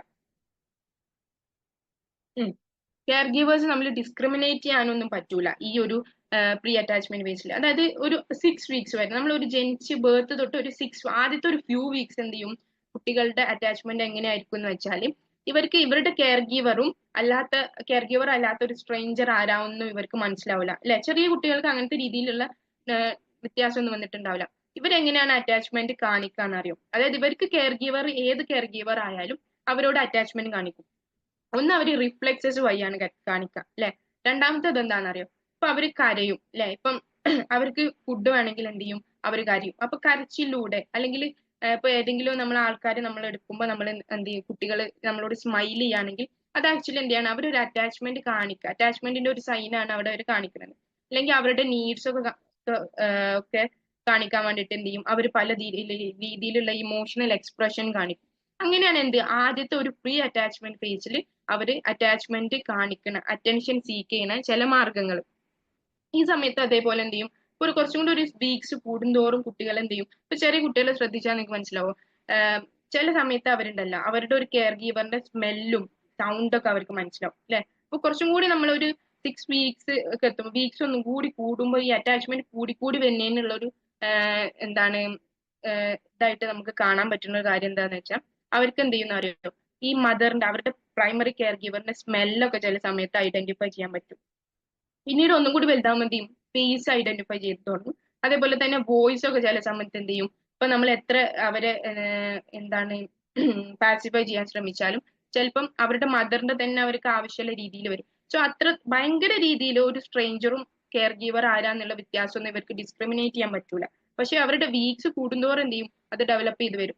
സോ ഒരു പ്രീ അറ്റാച്ച്മെന്റ് ഫേസിൽ അവരെങ്ങനെയാണ് അറ്റാച്ച്മെന്റ് കാണിക്കുക എന്ന് വെച്ചാൽ അവരെന്ത് ചെയ്യും, അവരുടെ ഇമോഷണൽ എക്സ്പ്രഷൻ വഴി, സ്മൈലിംഗ് വഴി, അല്ലെങ്കിൽ എന്താണ് ആവശ്യങ്ങൾക്കൊക്കെ ഇപ്പം മിൽക്ക് വേണമെങ്കിൽ കരയും, അങ്ങനത്തെ രീതിയിൽ എന്ത് ചെയ്യും, ഇമോഷണൽ എക്സ്പ്രഷൻ വഴിയാണ് അറ്റൻഷൻ ഇവരെന്ത് ചെയ്യുക, സീക്ക് ചെയ്യുക. അത്രത്തോളം മാത്രമേ ഇവരുടെ അറ്റാച്ച്മെന്റ് ഡെവലപ്പ് ആയിട്ടുണ്ടാവുള്ളൂ. ഇനി കുറച്ചും കൂടി ഡെവലപ്പായി ഒരു അറ്റാച്ച്മെന്റ് നമ്മളിങ്ങനെ കുക്ക് ചെയ്യുന്ന പ്രോസസ്സ്, അറ്റാച്ച്മെന്റ് ഇങ്ങനെ ഉണ്ടായി വരുന്ന ഒരു പ്രോസസ്സ്. സെക്കൻഡ് വൺ ഒരു 6 വീക്സ് ടു ഒരു 8 മന്ത്സ് വരെ attachment in the making phase ആയിരിക്കും. ഈ സമയത്തുണ്ടല്ലോ, ഈ സമയത്ത് കുട്ടികൾക്ക് എന്ത് ചെയ്യും, കുറച്ചും കൂടി കെയർ ഗീവർ ആരാ, സ്ട്രേഞ്ചർ ആരാ എന്നൊക്കെ ചെറിയ രീതിയിൽ മനസ്സിലായി തുടങ്ങും. അപ്പൊ ഇവർ ഈ സമയത്ത് അധികം കുട്ടികൾ അവർക്ക് അവരുടെ പ്രൈമറി കെയർ ഗീവർ ഉണ്ടല്ലോ അവരെ ആയിരിക്കും ഇവരെപ്പോഴും ചൂസ് ചെയ്യുക. അല്ലെങ്കിൽ അവർക്ക് ഫെമിലിയർ ആയിട്ട് അവരെന്നും കാണുന്ന അവരൊരു കെയർ ഗീവർ ആയിരിക്കും ഇവർക്ക് എന്ത് ചെയ്യാം, ഒന്നും കൂടി സെക്യൂർഡ് ആയിട്ട് ഇവരെടുക്കുക. സോ ഈ ആൾക്കാരിലായിരിക്കും നമ്മൾ എറിക്സൺ ഒക്കെ പറഞ്ഞ ട്രസ്റ്റ് ഒക്കെ ഡെവലപ്പ് ആവില്ലേ, ട്രസ്റ്റ് ഡെവലപ്പ് ചെയ്യൽ അധികം ഈ ഫെമിലിയർ ആയിട്ടുള്ള കെയർ ഗീവേഴ്സിലായിരിക്കും. സോ ഈ സമയത്ത് ഇവരുടെ അറ്റാച്ച്മെന്റ് എങ്ങനെയാണ്, ഇവരൊന്നും കൂടി ഫെമിലിയർ പീപ്പിളിനെയാണ് അറ്റാച്ച് ചെയ്യുക. പക്ഷെ ഈ സമയത്തുണ്ടല്ലോ നമ്മളിപ്പം ഈ ഒരു പ്രായത്തിലുള്ള കുട്ടികൾ ഇപ്പൊ നമ്മളൊരു സ്ട്രേഞ്ചർ ആയിട്ട് ഒരു കുട്ടീൻ്റെ അടുത്തേക്ക് ചെല്ലുകയാണ്. ഈ കുറച്ച് കാലം നമ്മൾ എന്താണ്, കുറച്ച് സമയം നമ്മൾ ചിലപ്പോൾ അവരുടെ കൂടെ ചെലവഴിച്ചാൽ ഇവർ ചിലപ്പോൾ നമ്മളെ എന്ത് ചെയ്യും, അറ്റാച്ച്ഡ് ആയിട്ട് കാണും. സോ ഇവർക്ക് എന്ത് ചെയ്യും, ഇവർക്കൊരു ആ ഡിസ്ക്രിമിനേഷൻ ഭയങ്കര രീതിയിലൊന്നും ഡെവലപ്പ് ആയിട്ടുണ്ടാവില്ല. ഇവർക്ക് എപ്പോഴും കംഫർട്ട് അവരുടെ പ്രൈമറി ഫെമിലിയർ ആയിട്ടുള്ള കെയർ ഗീവേഴ്സ് ആയിരിക്കും. പക്ഷെ എന്ത് ചെയ്യും, ഒന്നുകൂടി സ്ട്രേഞ്ചർ ആയ ഒരാൾ വന്നാൽ ചിലപ്പോൾ അവരോടും എന്ത് ചെയ്യും, ചില രീതിയിലുള്ള അറ്റാച്ച്മെന്റ് കാണിക്കണ ഒരു സമയമാണ്. അറ്റാച്ച്മെന്റ് ഇങ്ങനെ മെയ്ക്ക് ചെയ്യുന്ന പ്രോസസ്സാണ്. ആരോടാണ് കൂടുതൽ അറ്റാച്ച്മെന്റ് ഉണ്ടാവേണ്ടത് എന്നുള്ളത് അവർ ചൂസ് ചെയ്യുന്ന ഒരു സമയമാണ്. സോ വേറൊരു സ്ട്രേഞ്ചർ വന്നാലും അവരെന്ത് ചെയ്യും, ചിലപ്പോൾ കുറച്ച് കഴിഞ്ഞാൽ ഇവരോടും അറ്റാച്ച്ഡ് ആയിട്ട് മാറും. അതാണ് attachment in the making phase എന്ന് പറഞ്ഞത്. ഇനി കുറച്ചും കൂടി കഴിഞ്ഞ് ഒരു ക്ലിയർ കട്ട് അറ്റാച്ച്മെന്റ് ഇങ്ങനെ ഡെവലപ്പ് ആയി വരുന്ന സമയമാണ് എന്ത്, ഇപ്പൊ ഒരു 18 മന്ത്സ് അല്ലെങ്കിൽ 2 ഇയേഴ്സ് ഒക്കെ ആവാൻ, 2 വയസ്സൊക്കെ ആവുന്ന ഒരു സമയം. ഈ സമയത്ത് എന്ത് ചെയ്യും, കുട്ടികൾക്ക് ഒന്നും കൂടി അവർക്ക് പ്രൈമറി കെയർ ഗീവറിന് മാത്രം അറ്റാച്ച്ഡ് ആയി നിൽക്കാനായിരിക്കും ഇവർക്ക് ഇഷ്ടം. കാരണം ഈ സമയത്താണ് കുട്ടികൾ എന്ത് ചെയ്യുക, ഇപ്പൊ ഇതുവരെ കാണാത്ത ഒരാൾ അവരെ എടുക്കുകയാണെങ്കിൽ ഭയങ്കര രീതിയിൽ കരച്ചിൽ കാണിക്കുക, അല്ലെങ്കിൽ ഇവരുടെ പ്രൈമറി കെയർ ഗീവർ പാരന്റ് എവിടെയിലേക്ക് മാറി നിൽക്കുക, അല്ലെങ്കിൽ എവിടേക്കെങ്കിലും വർക്കിനൊക്കെ പോകുമ്പോൾ ഭയങ്കര രീതിയിൽ എന്താണ് സ്ട്രെസ്സും ആൻസൈറ്റിയും ഒക്കെ വരും കാണിക്കൽ, എന്താണ് ഡിസ്ട്രെസ് കാണിക്കുന്ന ഒരു സമയമാണ് ക്ലിയർ കട്ട് അറ്റാച്ച്മെന്റ് ഡെവലപ്പ് ആവുന്ന ഒരു ഫേസ്.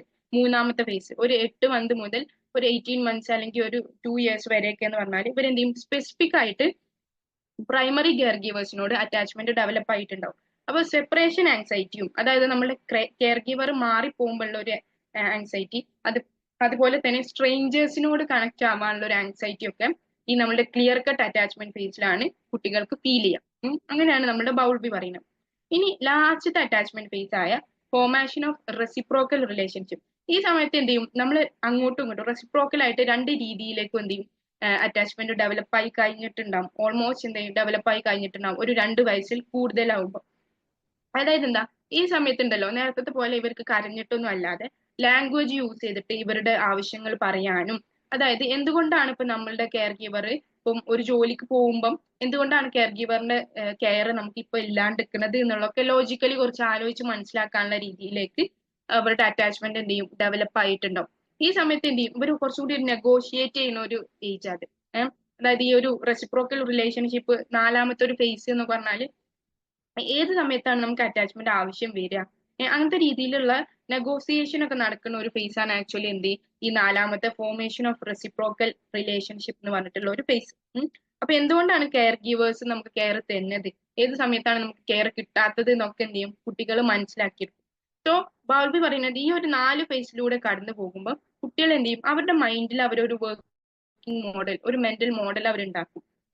അതായത് ഏത് സമയത്തൊക്കെയാണ് നമുക്ക് കെയർ കിട്ടുന്നത്, അല്ലെങ്കിൽ കെയർ ഗിവേഴ്സിന്റെ നിങ്ങൾക്ക് എന്തൊക്കെ എക്സ്പെക്ട് നമുക്ക് ചെയ്യാം എന്നുള്ള രീതിയിൽ എന്താകും, ഒരു മെന്റൽ മോഡൽ നമ്മുടെ ഉള്ളിൽ ക്രിയേറ്റ് ചെയ്തിട്ടുണ്ടാവും എന്നുള്ളതാണ് ബൗൾബി പറയുന്നത്. സോ ഇത്രയാണ് ബൗൾബിന്റെ ഒരു 4 ഫേസസ് ഓഫ് അറ്റാച്ച്മെന്റ്. 1ാമത്തെ ഫേസ് എന്തായിരുന്നു,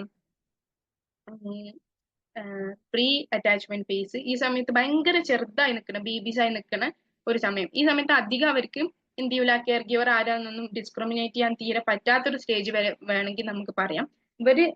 ഈ സമയത്ത് ഇവരുടെ അറ്റാച്ച്മെന്റ് കാണിക്കണം അല്ലെങ്കിൽ അറ്റൻഷൻ സീക്ക് ചെയ്യുന്ന ചില ആക്ഷൻസ് ആണ് എന്ത്, അവര് ട്രൈ ചെയ്യും, റീച്ച് ചെയ്യുക, ഗ്രാസ്പ് ചെയ്യുക. നമ്മൾ റിഫ്ലെക്സസ് ഒക്കെ ഉണ്ടല്ലോ, പൾമാർ ഗ്രാസ്പ് റിഫ്ലെക്സ് ഒക്കെ നമ്മൾ പറഞ്ഞത് അറ്റാച്ച്മെന്റ് തുടങ്ങുന്നതിന്റെ ഒരു സൈൻ ആണ് അല്ലെ. അങ്ങനത്തെ രീതിയിൽ എന്ത് ചെയ്യും, ആ രീതിയിലാണ് പ്രീ അറ്റാച്ച്മെന്റ് ഫേസിൽ ഉണ്ടാവുക. ഇനി അത് കഴിഞ്ഞിട്ട് attachment in the making phase ആണെങ്കിൽ എന്ത് ചെയ്യും, ഇവര് ഫെമിലിയർ കെയർ ഗിവേഴ്സിനാണ് ഒന്നും കൂടി അവര് ഒരു ട്രസ്റ്റും കാര്യങ്ങളൊക്കെ ഉണ്ടാവുക, കംഫർട്ടബിൾ ആയിട്ടുണ്ടാവും. ക്ലിയർ കട്ട് പക്ഷെ എന്താണ്, ഇപ്പൊ ഒരു സ്ട്രേഞ്ചർ വന്നാലും വലിയ ബുദ്ധിമുട്ടില്ലാണ്ട് ചിലപ്പോൾ അവരോട് അവർ അറ്റാച്ച്മെന്റ് കീപ്പ് ചെയ്യും. പക്ഷെ ക്ലിയർ കട്ട് അറ്റാച്ച്മെന്റ് ആണെങ്കിൽ എന്താണ്, ഇവർക്ക് പ്രൈമറി കെയർ ഗിവർ മാത്രമായിരിക്കും ഇവർ അറ്റാച്ച് ആയി നിൽക്കുന്നത്. ഈ സമയത്ത് സെപ്പറേഷൻ ആങ്സൈറ്റിയും സ്ട്രേഞ്ചർ ആങ്സൈറ്റിയും ഒക്കെ കാണിച്ചു തുടങ്ങും. അതേപോലെ തന്നെ നമ്മൾ പ്രൈമറി കെയർ ഗിവർ ഉണ്ടാവുമ്പോഴായിരിക്കും ഇവർ എന്ത് ചെയ്യാന്ന് അറിയാം, നല്ല രീതിയിൽ എക്സ്പ്ലോർ ചെയ്യുക. അതായത് ഇപ്പം നമ്മൾ ഒരു റൂമില് അല്ലെങ്കിൽ ഇപ്പൊ നമ്മൾ ഒരു നൈബറിന്റെയോ റിലേറ്റീവിന്റെ ഒക്കെ വീട്ടിലേക്ക് നമ്മൾ പോവാന്ന് വിചാരിച്ചോ, പോണ സമയത്ത് നമ്മുടെ പ്രൈമറി കെയർ ഗിവർ നമ്മളെ കൂടെ ഉണ്ടെങ്കിലായിരിക്കും ഈ ഒരു ക്ലിയർ കട്ട് അറ്റാച്ച്മെന്റ് ഫേസിൽ കുട്ടികൾ ഒന്നും കൂടി ആ റൂമിനെ എക്സ്പ്ലോർ ചെയ്യലും അവിടുത്തെ ആ ഒരു വീടിനെ എക്സ്പ്ലോർ ചെയ്യലും അവിടുത്തെ ടോയ്സ് കാര്യങ്ങളൊക്കെ ഒന്നുകൂടി കംഫർട്ടബിൾ ആയിട്ട് നോക്കല് ഈ ഒരു ഫേസിൽ ഇവരുടെ പ്രൈമറി കെയർ ഗിവർ കൂടെ ഉണ്ടെങ്കിലായിരിക്കും. ഇതാണ് ക്ലിയർ കട്ട് അറ്റാച്ച്മെന്റ് ഫേസിന്റെ പ്രത്യേകത. ഇനി റെസിപ്രോക്കൽ ആണെങ്കിൽ എന്താണ്, നമ്മൾ നമ്മളുടെ ലാംഗ്വേജും സോഷ്യൽ അബിലിറ്റീസും ഒക്കെ യൂസ് ചെയ്തിട്ട് എന്ത് ചെയ്യും, നമ്മുടെ അറ്റാച്ച്മെന്റ് നെഗോഷിയേറ്റ് ചെയ്ത് തുടങ്ങും. നമുക്ക് എപ്പോഴൊക്കെയാണ് കെയർ കിട്ടുക, കെയർ പോവാന്നുള്ള കാര്യങ്ങളൊക്കെ നമ്മൾ എന്ത് ചെയ്യും, മനസ്സിലാക്കി തുടങ്ങും. ഇതാണ് 4ാമത്തെ ഫേസ്. ഓക്കെ, ഇത്രയാണ് നമ്മുടെ ബൗൾബിന്റെ അറ്റാച്ച്മെന്റ് തിയറി വന്നത്. പിന്നീട് നമുക്ക് ഒരു അറ്റാച്ച്മെന്റ് തിയറിയും കൂടിയാണ് ഇന്ന് ഡിസ്കസ് ചെയ്യാനുള്ളത്. ഇതെന്താന്ന് വെച്ചാൽ, ബൗൾബിന്റെ തിയറിയിൽ എന്തെങ്കിലും ഡൗട്ട് ഉണ്ടോ? 4 ഫേസസ് ഓഫ് അറ്റാച്ച്മെന്റ് ഫോർമേഷനിൽ എന്തെങ്കിലും ഡൗട്ട് ഉണ്ടെങ്കിൽ ചോദിക്കാം, അല്ലെങ്കിൽ നമുക്ക് എന്ത് ചെയ്യാം, നമ്മളുടെ എയിംസ്വർത്തിന്റെ ഒന്നുകൂടി ഇമ്പോർട്ടന്റ് ആയിട്ടുള്ള അറ്റാച്ച്മെന്റ് തിയറി പറയാം. അപ്പൊ എയിംസ്വർത്തിന്റെ ഈ പറഞ്ഞ പോലെ തന്നെ ഒരു എക്സ്പെരിമെന്റ് ആണ് കേട്ടോ. എയിംസ്വർത്തിന്റെ വലിയ 4ാമത്തെ സ്റ്റേജ് മനസ്സിലായില്ല എന്നാണോ?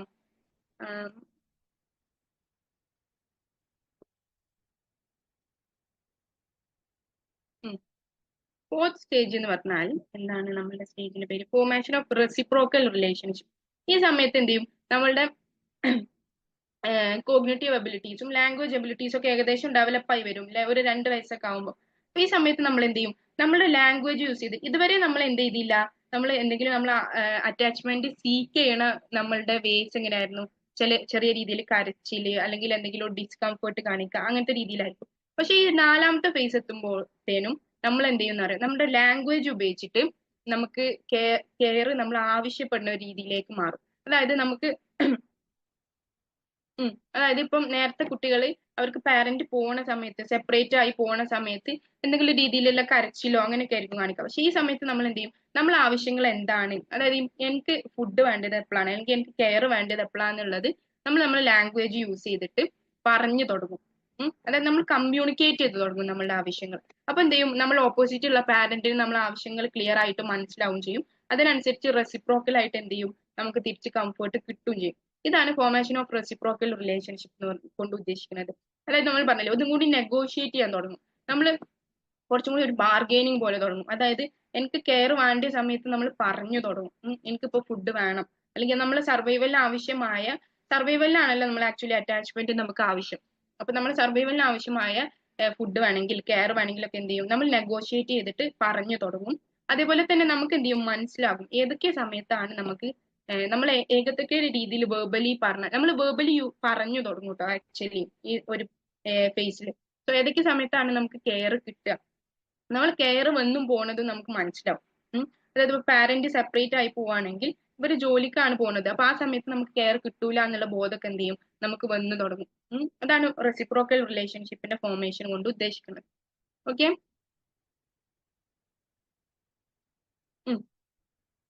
അങ്ങനെയാണെങ്കിൽ എന്ത് ചെയ്യാണ് നമ്മൾ ഇനി പറയാൻ പോകുന്നത്, നമ്മുടെ മേരി എയിൻസ്വർത്തിന്റെ അറ്റാച്ച്മെന്റ് മെഷർ ചെയ്യാൻ വേണ്ടിയിട്ട് മേരി എയിൻസ്വർത്ത് നടത്തിയ ഒരു എക്സ്പെരിമെന്റും അതിലൂടെ മേരി എയിൻസ്വർത്ത് തിയറൈസ് ചെയ്ത ഒരു 4 ടൈപ്പ് ഓഫ് അറ്റാച്ച്മെന്റ് സ്റ്റൈലുമാണ് എന്ത് ചെയ്യുന്നത് നമുക്ക് പറയാനുള്ളത്. ഇതിൽ ഫ്രൂയിഡ് ഒക്കെ പറഞ്ഞ പോലെ ചെറുപ്പത്തിൽ എങ്ങനെയാണ് ഉള്ളത്, അത് വലുതാകുമ്പോൾ ഏത് രീതിയിലാണ് ഇമ്പാക്ട് ചെയ്യാന്നുള്ളതൊക്കെ എന്ത് ചെയ്തു, എയിൻസ്വർത്ത് ഡിസ്കസ് ചെയ്തു. സോ നമുക്ക് എന്ത് ചെയ്യാം, ആ ഒരു എക്സ്പെരിമെന്റ് പറയാം അല്ലെ. സോ എയിൻസ്വർത്ത് എന്ത് ചെയ്തു എന്ന് പറയാം, എയിൻസ്വർത്ത് ഒരു നടത്തിയ ഒരു എക്സ്പെരിമെന്റ് ഒബ്സർവേഷണൽ മോഡലായിരുന്നു സ്ട്രേഞ്ച് സിറ്റുവേഷൻ മെത്തേഡ് എന്ന് പറഞ്ഞാൽ. അത് എയിൻസ്വർത്തിന്റെ എന്താണ്, ഇതിന്റെ പേരാണ്, സ്റ്റഡിന്റെ പേരാണ് actually strange situation method. Strange situation method എന്നുള്ള ഒരു എക്സ്പെരിമെന്റ് നടത്തിയത് ആരാന്ന് ചോദിച്ചാൽ നമ്മുടെ മേരി എയിൻസ്വർത്ത് ആണ് കേട്ടോ. അറ്റാച്ച്മെന്റ് മെഷർ ചെയ്യാൻ വേണ്ടിയിട്ട്, ഇൻഫൻസിന്റെ അറ്റാച്ച്മെന്റ് മെഷർ ചെയ്യാൻ വേണ്ടിയിട്ട് നടത്തിയ ഒരു എക്സ്പെരിമെന്റ് ആണ്. സോ ഇതിൽ എന്താണ് എയിൻസ്വർത്ത് ആക്ച്വലി ചെയ്തത് എന്നറിയാം. എയിൻസ്വർത്ത് കുറച്ച് കുട്ടികൾ എടുത്തു, അവിടെ ഒരു 100ഓളം കുട്ടികളിലൊക്കെ എക്സ്പെരിമെന്റ് നടത്തിയിട്ടുണ്ട് എന്നാണ് കേൾക്കുന്നത് കേട്ടോ, സത്യമാണോ എന്ന് അറിയില്ല. എനിവേസ് എയിൻസ്വർത്ത് എന്ത് ചെയ്തു, ഈ കുട്ടികളെടുത്തിട്ട് ഒരു 8 സിനാരിയോസിലൂടെ, ഒരു 8 എപ്പിസോഡ്സിലൂടെ ഈ കുട്ടികൾ എന്ത് ചെയ്തു, കടത്തി വിട്ടു. അതായത് ഒരു 8 സിനാരിയോസ് ഇവരെ എക്സ്പീരിയൻസ് ചെയ്യിപ്പിച്ചിട്ട് ഈ സിനാരിയോസിനോട് ഇവരെങ്ങനെയൊക്കെയാണ് റെസ്പോണ്ട് ചെയ്യുന്നത് എന്നനുസരിച്ചിട്ട് എന്ത് ചെയ്തു, ഒരു 4 ടൈപ്പ് ഓഫ് അറ്റാച്ച്മെന്റ് സ്റ്റൈൽസുകൾ എന്ത് ചെയ്തു, എയിൻസ്വർത്ത് തിയറൈസ് ചെയ്തു. അപ്പൊ എങ്ങനെയാണ് എക്സ്പെരിമെന്റ് പോകുന്നത് എന്ന് വെച്ചാൽ, എയിൻസ്വർത്ത് എന്ത് ചെയ്തു എന്ന് പറയും, എയിൻസ്വർത്ത് ഒരു ഒബ്സർവർ ആയിട്ട് നിന്നിട്ട് ഈ നമ്മുടെ എപ്പിസോഡ്സിലുള്ള മെയിൻ ആയിട്ടുള്ള ക്യാരക്ടേഴ്സ് ആരൊക്കെയാന്ന് വെച്ചാൽ, ഒരു കുട്ടിയുണ്ട്, ഒരു ചൈൽഡ് ഉണ്ട്, ആ ചൈൽഡിന്റെ പ്രൈമറി കെയർ ഗീവർ ആയിട്ടുള്ള ഒരാളുണ്ട്, മദറോ അങ്ങനെ ആരെങ്കിലും, ഇപ്പൊ നമ്മൾ മദറിന് കൂട്ടുകയെന്ന് വിചാരിക്കും. ഒരു ചൈൽഡ് ഉണ്ട്, മദർ ഉണ്ട്, പിന്നെ എന്തുണ്ട്, ഒരു സ്ട്രേഞ്ചർ ഉണ്ട്. എയിൻസ്വർത്ത് എന്ത് ചെയ്യാണ്, ബാക്കിൽ നിന്ന് ഇതെല്ലാം ഒബ്സർവ് ചെയ്യാണ് കേട്ടോ. അപ്പൊ എന്തുണ്ട്, ഒരു സ്ട്രേഞ്ചറും മദറും ഒരു കുട്ടിയുണ്ട്. എന്നിട്ട് ഈ കുട്ടീനെ എന്ത് ചെയ്യും, ഈ ഒരേ കുട്ടീനെ തന്നെ ഒരു 8 സിറ്റുവേഷൻസിലൂടെ കടന്നുവിടും. ഒന്നാമത്തെ സിറ്റുവേഷൻ എന്താന്ന് വെച്ചാൽ, ഈ ഒബ്സർവ് ചെയ്യാൻ പോണ എയിൻസ്വർത്ത് എക്സ്പെരിമെന്റർ എന്ത് ചെയ്യും, കുട്ടീനെയും മദറിനെയും കൊണ്ട് ഒരു റൂമിലേക്ക് കൊണ്ടുവരും. ഇതുവരെ അവർ കാണാത്ത രീതിയിലുള്ള ഒരു റൂം. ആ റൂമിൽ എന്തുണ്ട്, കുട്ടിക്ക് എക്സ്പ്ലോർ ചെയ്യാൻ ആവശ്യമായ ടോയ്സും കാര്യങ്ങളും സ്പേഷ്യസ് ഒക്കെ ആയിട്ടുള്ള ഒരു റൂം. എന്നിട്ട് എയിൻസ്വർത്ത് എന്ത് ചെയ്യും, മദറിനെയും കുട്ടീനെയും അവിടെ കൊണ്ടുവന്ന് ഇരുത്തിയിട്ട് എയിൻസ്വർത്ത് ബാക്കിൽ നിന്ന് ഒബ്സർവ് ചെയ്യാം.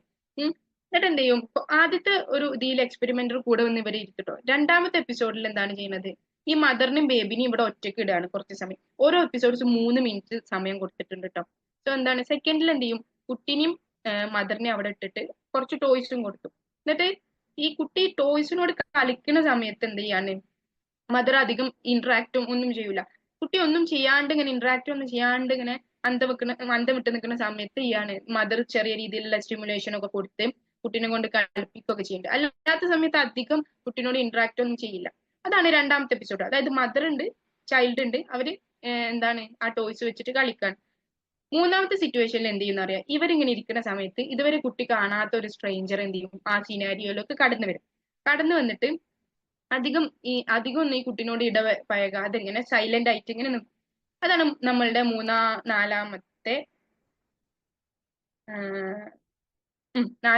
എപ്പിസോഡ്. എന്ത് ചെയ്യാണ്, ഒരു സ്ട്രേഞ്ചർ കയറി വരികയാണ്. സ്ട്രേഞ്ചർ കയറി വന്നിട്ട് എന്ത് ചെയ്യും, കുറച്ച് കഴിയുമ്പോൾ ഒരു 3 മിനിറ്റ് കഴിയുമ്പോൾ ഈ മദർ എന്ത് ചെയ്യും, കുട്ടീനെ ഈ സ്ട്രേഞ്ചർ ഒറ്റക്കാക്കിയിട്ട് മദർ മെല്ലെ അവിടുന്ന് എണീറ്റ് പോകുന്ന സമയത്ത് സ്ട്രേഞ്ചർ എന്ത് ചെയ്യൂല, വെറുതെ കുട്ടീനെ അധികം ഇന്ററാക്ട് ഒന്നും ചെയ്യൂല.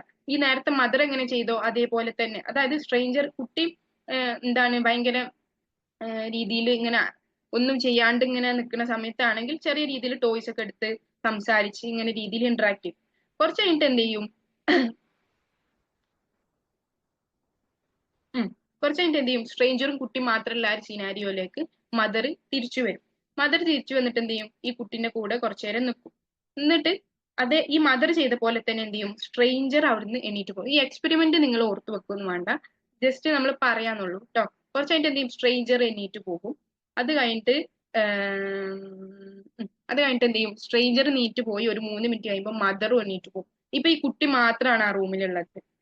അത് കഴിഞ്ഞിട്ട് എന്ത് ചെയ്യും? മദർ മാത്രം വരും, ഈ സ്ട്രേഞ്ചർ മാത്രം വരും. ഇപ്പൊ നിങ്ങൾ ഇത്രയും കാര്യം ഓർത്ത് വെച്ചാൽ മതി. അതായത് കുറച്ച് സീനാരിയോസിൽ, അതായത് ഒരു കുട്ടി അവരുടെ മദർ കൂടെ ഉണ്ടാവുമ്പോ എങ്ങനെയാണ് ആ റൂം എക്സ്പ്ലോർ ചെയ്യുന്നത് എന്നുള്ളത് നോക്കുകയാണ്. അത് കഴിഞ്ഞിട്ട് മദർ അവിടുന്ന് എണീറ്റ് പോയി കുട്ടി ഒറ്റക്കാവുന്ന സമയത്ത് എങ്ങനെയാണ് ഈ റൂം എക്സ്പ്ലോർ ചെയ്യുന്നത് എന്ന് നോക്കുകയാണ്. ഒരു സ്ട്രേഞ്ചർ മാത്രമല്ല സമയത്ത് എങ്ങനെയാണ് ഈ കുട്ടി എക്സ്പ്ലോർ ചെയ്യുന്നത് എന്ന് നോക്കുകയാണ്. അത് കഴിഞ്ഞിട്ട് ഈ കുറച്ച് സമയം മദർ ഇല്ലാതെ മദർ തിരിച്ച് സെപ്പറേറ്റഡ് ആയിട്ട് തിരിച്ചു വരുമ്പോ എങ്ങനെയാണ് ഈ കുട്ടിന്റെ റിയാക്ഷൻ എന്നുള്ളതും, മദർ തിരിച്ചു വരുന്ന പോലെ തന്നെ ഒരു സ്ട്രേഞ്ചർ തിരിച്ചു വരുമ്പോ എങ്ങനെയാണ് ഈ കുട്ടീന്റെ റിയാക്ഷൻ ഉള്ളത് എന്നുള്ളതും, ആരുമില്ലാത്ത സമയത്ത് ഒറ്റക്കായി നിൽക്കുന്ന സമയത്ത് എങ്ങനെയാണ് ഈ കുട്ടീന്റെ റിയാക്ഷൻ എന്നുള്ളതൊക്കെയാണ് മൊത്തത്തിൽ എന്ത് ചെയ്യുന്നത്? എയിംസ്വർത്ത് ഒബ്സർവ് ചെയ്യുന്നത്. ഒബ്സർവ് ചെയ്തിട്ട് നിങ്ങൾ പഠിക്കേണ്ട കാര്യം എന്താ വെച്ചാൽ, ഇതൊക്കെ ഒബ്സർവ് ചെയ്തിട്ട് എന്ത് ചെയ്തു? എയിംസ്വർത്ത് ഒരു 4 ടൈപ്പ് ഓഫ് അറ്റാച്ച്മെന്റ് കൊണ്ടുവന്നു, അറ്റാച്ച്മെന്റ് സ്റ്റൈൽസ് കൊണ്ടുവന്നു. എന്താണെന്നറിയോ? ഒരു സ്റ്റൈല് മാത്രമാണ് എയിംസ്വർത്ത് സെക്യൂർഡ് ആയിട്ടുള്ള ഒരു പോസിറ്റീവ് ആയിട്ടുള്ള അറ്റാച്ച്മെന്റ് സ്റ്റൈൽ പറഞ്ഞത്. ബാക്കി 3ഉം എന്താണ്? ഒന്നുകൂടി അൺസെക്യൂർഡ് ആയിട്ടുള്ള ഒരു negative type of attachment style ആയിട്ടാണ് എയിംസ്വർത്ത് പറഞ്ഞത്. സോ എയിംസ്വർത്ത് മേജർലി എന്ത് ചെയ്തു? ഈ കുട്ടിക്ക് എങ്ങനെയാണ് ഈ കുട്ടി സെപ്പറേഷനെ എന്താണ് മാനേജ് ചെയ്യണത്, റിയൂണിയൻ ഉണ്ടല്ലോ, അമ്മ തിരിച്ചു വരുമ്പോ എങ്ങനെയാണ് മാനേജ് ചെയ്യണത് എന്നൊക്കെ എന്ത് ചെയ്യാണ്? ഒബ്സർവ് ചെയ്തിട്ട് 4 ടൈപ്പ് ഉണ്ടാക്കി. ഒന്നാമത്തെ ടൈപ്പാണ് സെക്യൂർലി അറ്റാച്ച്ഡ് സ്റ്റൈൽ എന്ന് പറഞ്ഞാൽ. സെക്യൂർലി അറ്റാച്ച്ഡ് സ്റ്റൈൽ എന്ന് പറഞ്ഞാല് ഇപ്പൊ നമ്മൾ നേരത്തെ പറഞ്ഞ പോലെ ഇവരെന്തായിരിക്കും? നമ്മൾ ഈ ക്ലിയർ കട്ട് അറ്റാച്ച്മെന്റ് ഒക്കെ പറഞ്ഞ സമയത്ത് പറഞ്ഞല്ലോ, ഇവരെന്താണ്? ഈ സെക്യൂർഡ് അറ്റാച്ച്ഡ് ആയ കുട്ടികൾ എന്തായിരിക്കും? ഒന്നും കൂടി അവരുടെ കെയർ ഗീവർ ഉണ്ടല്ലോ, കെയർ ഗീവർ അവരുടെ കൂടെ ഉണ്ടാവുമ്പോഴായിരിക്കും മൊത്തത്തിൽ അവരുടെ എൻവയോൺമെന്റിനെ എക്സ്പ്ലോർ ചെയ്യാൻ വേണ്ടിയിട്ട് ഒന്നുകൂടി കംഫർട്ടബിൾ ആയിട്ടുണ്ടാവുക. ഇനി അതല്ല, കെയർ ഗീവർ ഒന്ന് ചെറിയ രീതിയിൽ ആ റൂമിൽ നിന്ന് മാറി നിൽക്കുക അല്ലെങ്കിൽ അവരുടെ എൻവയോൺമെന്റിൽ നിന്ന് മാറി നിൽക്കുക ചെയ്താൽ എന്ത് ചെയ്യാണ്? ഒരു ഭയങ്കര രീതിയിലുള്ള പ്രശ്നക്കാരൊന്നും ആവൂല. ചെറിയ രീതിയിൽ എന്ത് ചെയ്യും? ഇൻസെക്യൂരിറ്റി കാണിക്കും, ചെറിയ രീതിയിലുള്ള ഡിസ്ട്രസ് ഒക്കെ എന്ത് ചെയ്യും? കാണിക്കും. ചെറിയ മൈൽഡ്ലി അവരെന്ത് ചെയ്യും? പ്രൊട്ടസ്റ്റ് ചെയ്യും. ചെറിയ രീതിയിൽ കരച്ചിലോ അല്ലെങ്കിൽ എന്താണ് എന്തെങ്കിലും ഒരു ബുദ്ധിമുട്ടുള്ള പോലെയൊക്കെ എന്ത് ചെയ്യും? ഇവർ കാണിക്കും. അതേപോലെ തന്നെ ഈ മദർ ഇല്ലാണ്ട് മദർ ഇപ്പൊ വർക്കോ എന്തെങ്കിലും കഴിഞ്ഞ് തിരിച്ചു വരികയാണെങ്കിൽ, അതായത് കുട്ടിയും മദർ റീയൂണൈറ്റ് ചെയ്യുന്ന സമയം ഉണ്ടല്ലോ, ഈ സമയത്ത് എന്ത് ചെയ്യും? കുട്ടി ഭയങ്കര രീതിയിലുള്ള സന്തോഷം കാണിക്കും, മദറിനോട് ഭയങ്കര അറ്റാച്ച്മെന്റ് കാണിക്കും. അതായത് മദറിന് ഭയങ്കര രീതിയിൽ മദറിനോട് എന്ത് ചെയ്യും? ഒരു ഹാപ്പിനെസ് കാണിക്കും. അവരുടെ മേത്ത് കയറി അവരുടെ കൈയും കാലൊക്കെ പിടിച്ച് അങ്ങനത്തെ രീതിയിൽ ഒരു ഹാപ്പിനെസിന്റെ ഒരു സീനായിരിക്കും നമുക്ക് അവിടെ കാണാൻ പറ്റുക. അതായത് സെക്യൂർലി അറ്റാച്ച്ഡ് ആയിട്ടുള്ള ഒരു ബേബി ആണെങ്കിൽ അവരുടെ മദർ കൂടെ ഉണ്ടാവുന്നത്, മദർ എന്ന് പറയുന്നത് അല്ലെ, കെയർ ഗീവർ എന്ന് നമുക്ക് പറയാം. പ്രൈമറി കെയർ ഗീവർ ഉണ്ടല്ലോ, പ്രൈമറി കെയർ ഗീവർ ആയിരിക്കും അവരുടെ എപ്പോഴും സെക്യൂർഡ് ബേസ് ആയിട്ട് കാണാം. പ്രൈമറി കെയർ ഗീവർ കൂടെ ഉള്ള സമയത്തായിരിക്കും ഇവരെന്ത് ചെയ്യുക? നല്ല രീതിയിൽ എൻവയോൺമെന്റിനെ എക്സ്പ്ലോർ ചെയ്യുക, അവര് പല രീതിയിലുള്ള ഓപ്ഷൻസ് ഒക്കെ ചൂസ് ചെയ്ത് നോക്കലൊക്കെ ആ സമയത്തായിരിക്കും. ഇനി മദർ എന്ത് ചെയ്യാണ്? പ്രൈമറി കെയർ ഗീവർ എന്തായാണ്? ഇവരിൽ നിന്ന് മാറി നിൽക്കുന്ന സമയമാണെങ്കിൽ ചെറിയ രീതിയിലുള്ള ഡിസ്ട്രസ് കാണിക്കും. അതേസമയം കെയർ ഗീവർ തിരിച്ചു വരുമ്പോൾ എന്ത് ചെയ്യും? ഭയങ്കര രീതിയിലുള്ള ഹാപ്പിനെസ്സും ആ ഡിസ്ട്രസ് ഒഴിവായിട്ട് ഭയങ്കര ഒരു ഹാപ്പിനെസ്സും ജോയും ഒക്കെ എന്ത് ചെയ്യും? ഇവർ കാണിക്കും എന്നുള്ളതാണ് സെക്യൂർലി അറ്റാച്ച്ഡ് ആയിട്ടുള്ള കുട്ടികളാണെങ്കിൽ. എന്നിട്ട് എന്ത് ചെയ്യാണ്? ഇപ്പൊ ഈ മദർ കെയർ ഗീവർ തിരിച്ചു വരുന്ന സമയത്ത് എന്ത് ചെയ്യും? ഇപ്പൊ ഇതുവരെ ചെയ്തുകൊണ്ടിരുന്ന ഒരു ആക്ടിവിറ്റി ഉണ്ടല്ലോ, അപ്പൊ അവർ ചിലപ്പോൾ അവർ കെയർ ഗീവർ പോയ സമയത്ത് ചെറിയ രീതിയിൽ ഒന്ന് പോസ് ചെയ്ത് വെച്ചിട്ടുണ്ടാവും. ഇതെന്ത് ചെയ്യും? പഴയ രീതിയിൽ തന്നെ കണ്ടിന്യൂ ചെയ്ത് ആ എക്സ്പ്ലോറേഷൻ എന്നുള്ള പ്രോസസ്സ് ഉണ്ടല്ലോ, അവൻ എന്ത് ചെയ്യും? നല്ല രീതിയിൽ സെക്യൂർഡ് ആയിട്ട് തന്നെ അത് കണ്ടിന്യൂ ചെയ്ത് പോകും. സോ എയിംസ്വർത്ത് പറയുന്നത് ഇങ്ങനെ സെക്യൂർഡ് അറ്റാച്ച്ഡ് ആയിട്ടുള്ള ഒരു കുട്ടി വലുതാകുമ്പോൾ, വലിയതായ ഒരു അഡൾട്ടായി മാറുമ്പോൾ ഇങ്ങനെ ഭയങ്കര ട്രസ്റ്റ്ഫുൾ ആയിരിക്കും. അതായത് അവർ ബാക്കിയുള്ളവരെ നല്ല രീതിയിൽ തന്നെ ട്രസ്റ്റ് ചെയ്യും, അവരെ നമുക്ക് ട്രസ്റ്റ് ചെയ്യാൻ ഒന്നായിരിക്കും ഒന്നും കൂടി നല്ല ട്രസ്റ്റബിൾ ആയിട്ടുള്ള ആൾക്കാരായിട്ടായിരിക്കും സെക്യൂർലി അറ്റാച്ച്ഡ് ആയ കുട്ടികൾ മാറുക എന്നുള്ളതാണ്. അതേപോലെ തന്നെ ഇവരുടെ ലവ് എന്തായിരിക്കും? നല്ല രീതിയിൽ ഒന്നും കൂടി ജെന്യൂൻ ആയിട്ട് ലവ് ചെയ്യാനും, നമുക്ക് to love and to be loved എന്ന് പറയില്ലേ, അങ്ങനത്തെ രീതിയിൽ പറ്റിയ ഒരു ടീമായിരിക്കും ഈ സെക്യൂർലി അറ്റാച്ച്ഡ് ആയിട്ടുള്ള ടീം. അതേപോലെ തന്നെ വലിയ ബുദ്ധിമുട്ടില്ലാതെ സ്ട്രേഞ്ചേഴ്സിനോടൊക്കെ അധികം ബുദ്ധിമുട്ടില്ലാതെ തന്നെ എന്ത് ചെയ്യാൻ പറ്റും, ഇവർക്ക് ഒരു കണക്ഷൻ ബിൽഡ് ചെയ്യാനൊക്കെ പറ്റും സെക്യൂർലി അറ്റാച്ച്ഡ് ആണെങ്കിൽ. ഇതാണ് ഫസ്റ്റത്തെ ഒരു പോസിറ്റീവ് ആയിട്ടുള്ള ഒരു റിലേഷൻഷിപ്പ് അറ്റാച്ച്മെന്റ് സ്റ്റൈലായിട്ട് എയിംസ്വർത്ത് പറയുന്നത്. എന്താണ് സെക്യൂർഡ് അറ്റാച്ച്ഡ്? സെക്യൂർഡ് അറ്റാച്ച്ഡിൽ ഈ എക്സ്പെരിമെന്റിൽ ബൗൾബി എയിംസ്വർത്ത് ഒബ്സർവ് ചെയ്ത കാര്യം എന്താണെന്ന് വെച്ചാൽ പാരന്റ് അല്ലെങ്കിൽ പ്രൈമറി കെയർ ഗിവർ കൂടെ ഉണ്ടാകുമ്പോഴാണ് കുട്ടി നല്ല രീതിയിൽ എക്സ്പ്ലോർ ചെയ്യുന്നതും ടോയ്സിനോടൊക്കെ കളിക്കുന്നത്. പ്രൈമറി കെയർ ഗിവർ ചെറിയ രീതിയിൽ ഒന്ന് മാറി നിൽക്കുകയാണെങ്കിൽ ചെറിയ രീതിയിലുള്ള ഡിസ്ട്രസ് കുട്ടി കാണിക്കും. ആകെ കരഞ്ഞ് ബഹളം വിളിച്ച് അങ്ങനെയൊന്നും കാണിക്കൂല, ചെറിയ രീതിയിലുള്ള ഡിസ്ട്രസ് കാണിക്കും. അതേസമയം കെയർ ഗിവർ തിരിച്ചു വരികയാണെങ്കിൽ എന്താ ഭയങ്കര സന്തോഷവും ഒരു റിയൂനൈറ്റ് ചെയ്യാനുള്ള എല്ലാ രീതിയിലും റിയൂനൈറ്റ് ചെയ്യാനുള്ള എല്ലാ എന്താണ് ആക്ഷൻസും കുട്ടികൾ കാണിക്കും. അപ്പൊ ഇങ്ങനത്തെ ആൾക്കാർ എന്താണ് ഇങ്ങനെ ചെറിയ പ്രായത്തിൽ നല്ലൊരു സെക്യൂർഡ് അറ്റാച്ച്മെന്റ് ആണ് കിട്ടിയിട്ടുള്ള ആൾക്കാരാണെങ്കിൽ വലുതാകും എന്തായിരിക്കും നല്ല ട്രസ്റ്റബിൾ ആയിരിക്കും, ലവബിൾ ആയിരിക്കും, സ്ട്രേഞ്ചേഴ്സിനോടൊക്കെ വലിയ ബുദ്ധിമുട്ടില്ലാണ്ട് അറ്റാച്ച്മെന്റ് ബിൽഡ് ചെയ്യാൻ വേണ്ടിയിട്ട് പറ്റും. ഇനി രണ്ടാമത്തെ ബാക്കി മൂന്നും ഇൻസെക്യൂർഡ് ആയിട്ടാണ് എയിംസ്വർത്ത് പറയുന്നത് കേട്ടോ. അപ്പൊ രണ്ടാമത്തെ ഇൻസെക്യൂർഡ് ആയിട്ടുള്ള അറ്റാച്ച്മെന്റ് സ്റ്റൈൽ ആയിട്ട് ബൗൾബി പറഞ്ഞത് അവോയ്ഡന്റ് അറ്റാച്ച്മെന്റ്. ഇതൊക്കെയെന്ന് പറഞ്ഞാൽ എക്സ്പെരിമെന്റിന് ഓരോന്ന് ഒബ്സർവ് ചെയ്തിട്ട് പറയാണ്. രണ്ടാമത്തെ അവോയ്ഡന്റ് അറ്റാച്ച്മെന്റ് സ്റ്റൈൽ എന്ന് പറഞ്ഞാലും നേരത്തെ സ്ട്രെയിൻ സിറ്റുവേഷൻ എക്സ്പെരിമെന്റ് ഉണ്ടല്ലോ, ആ എക്സ്പെരിമെന്റിൽ avoidant type of attachment develop ചെയ്ത കുട്ടികൾ എന്താ ചെയ്തതെന്ന് അറിയാം.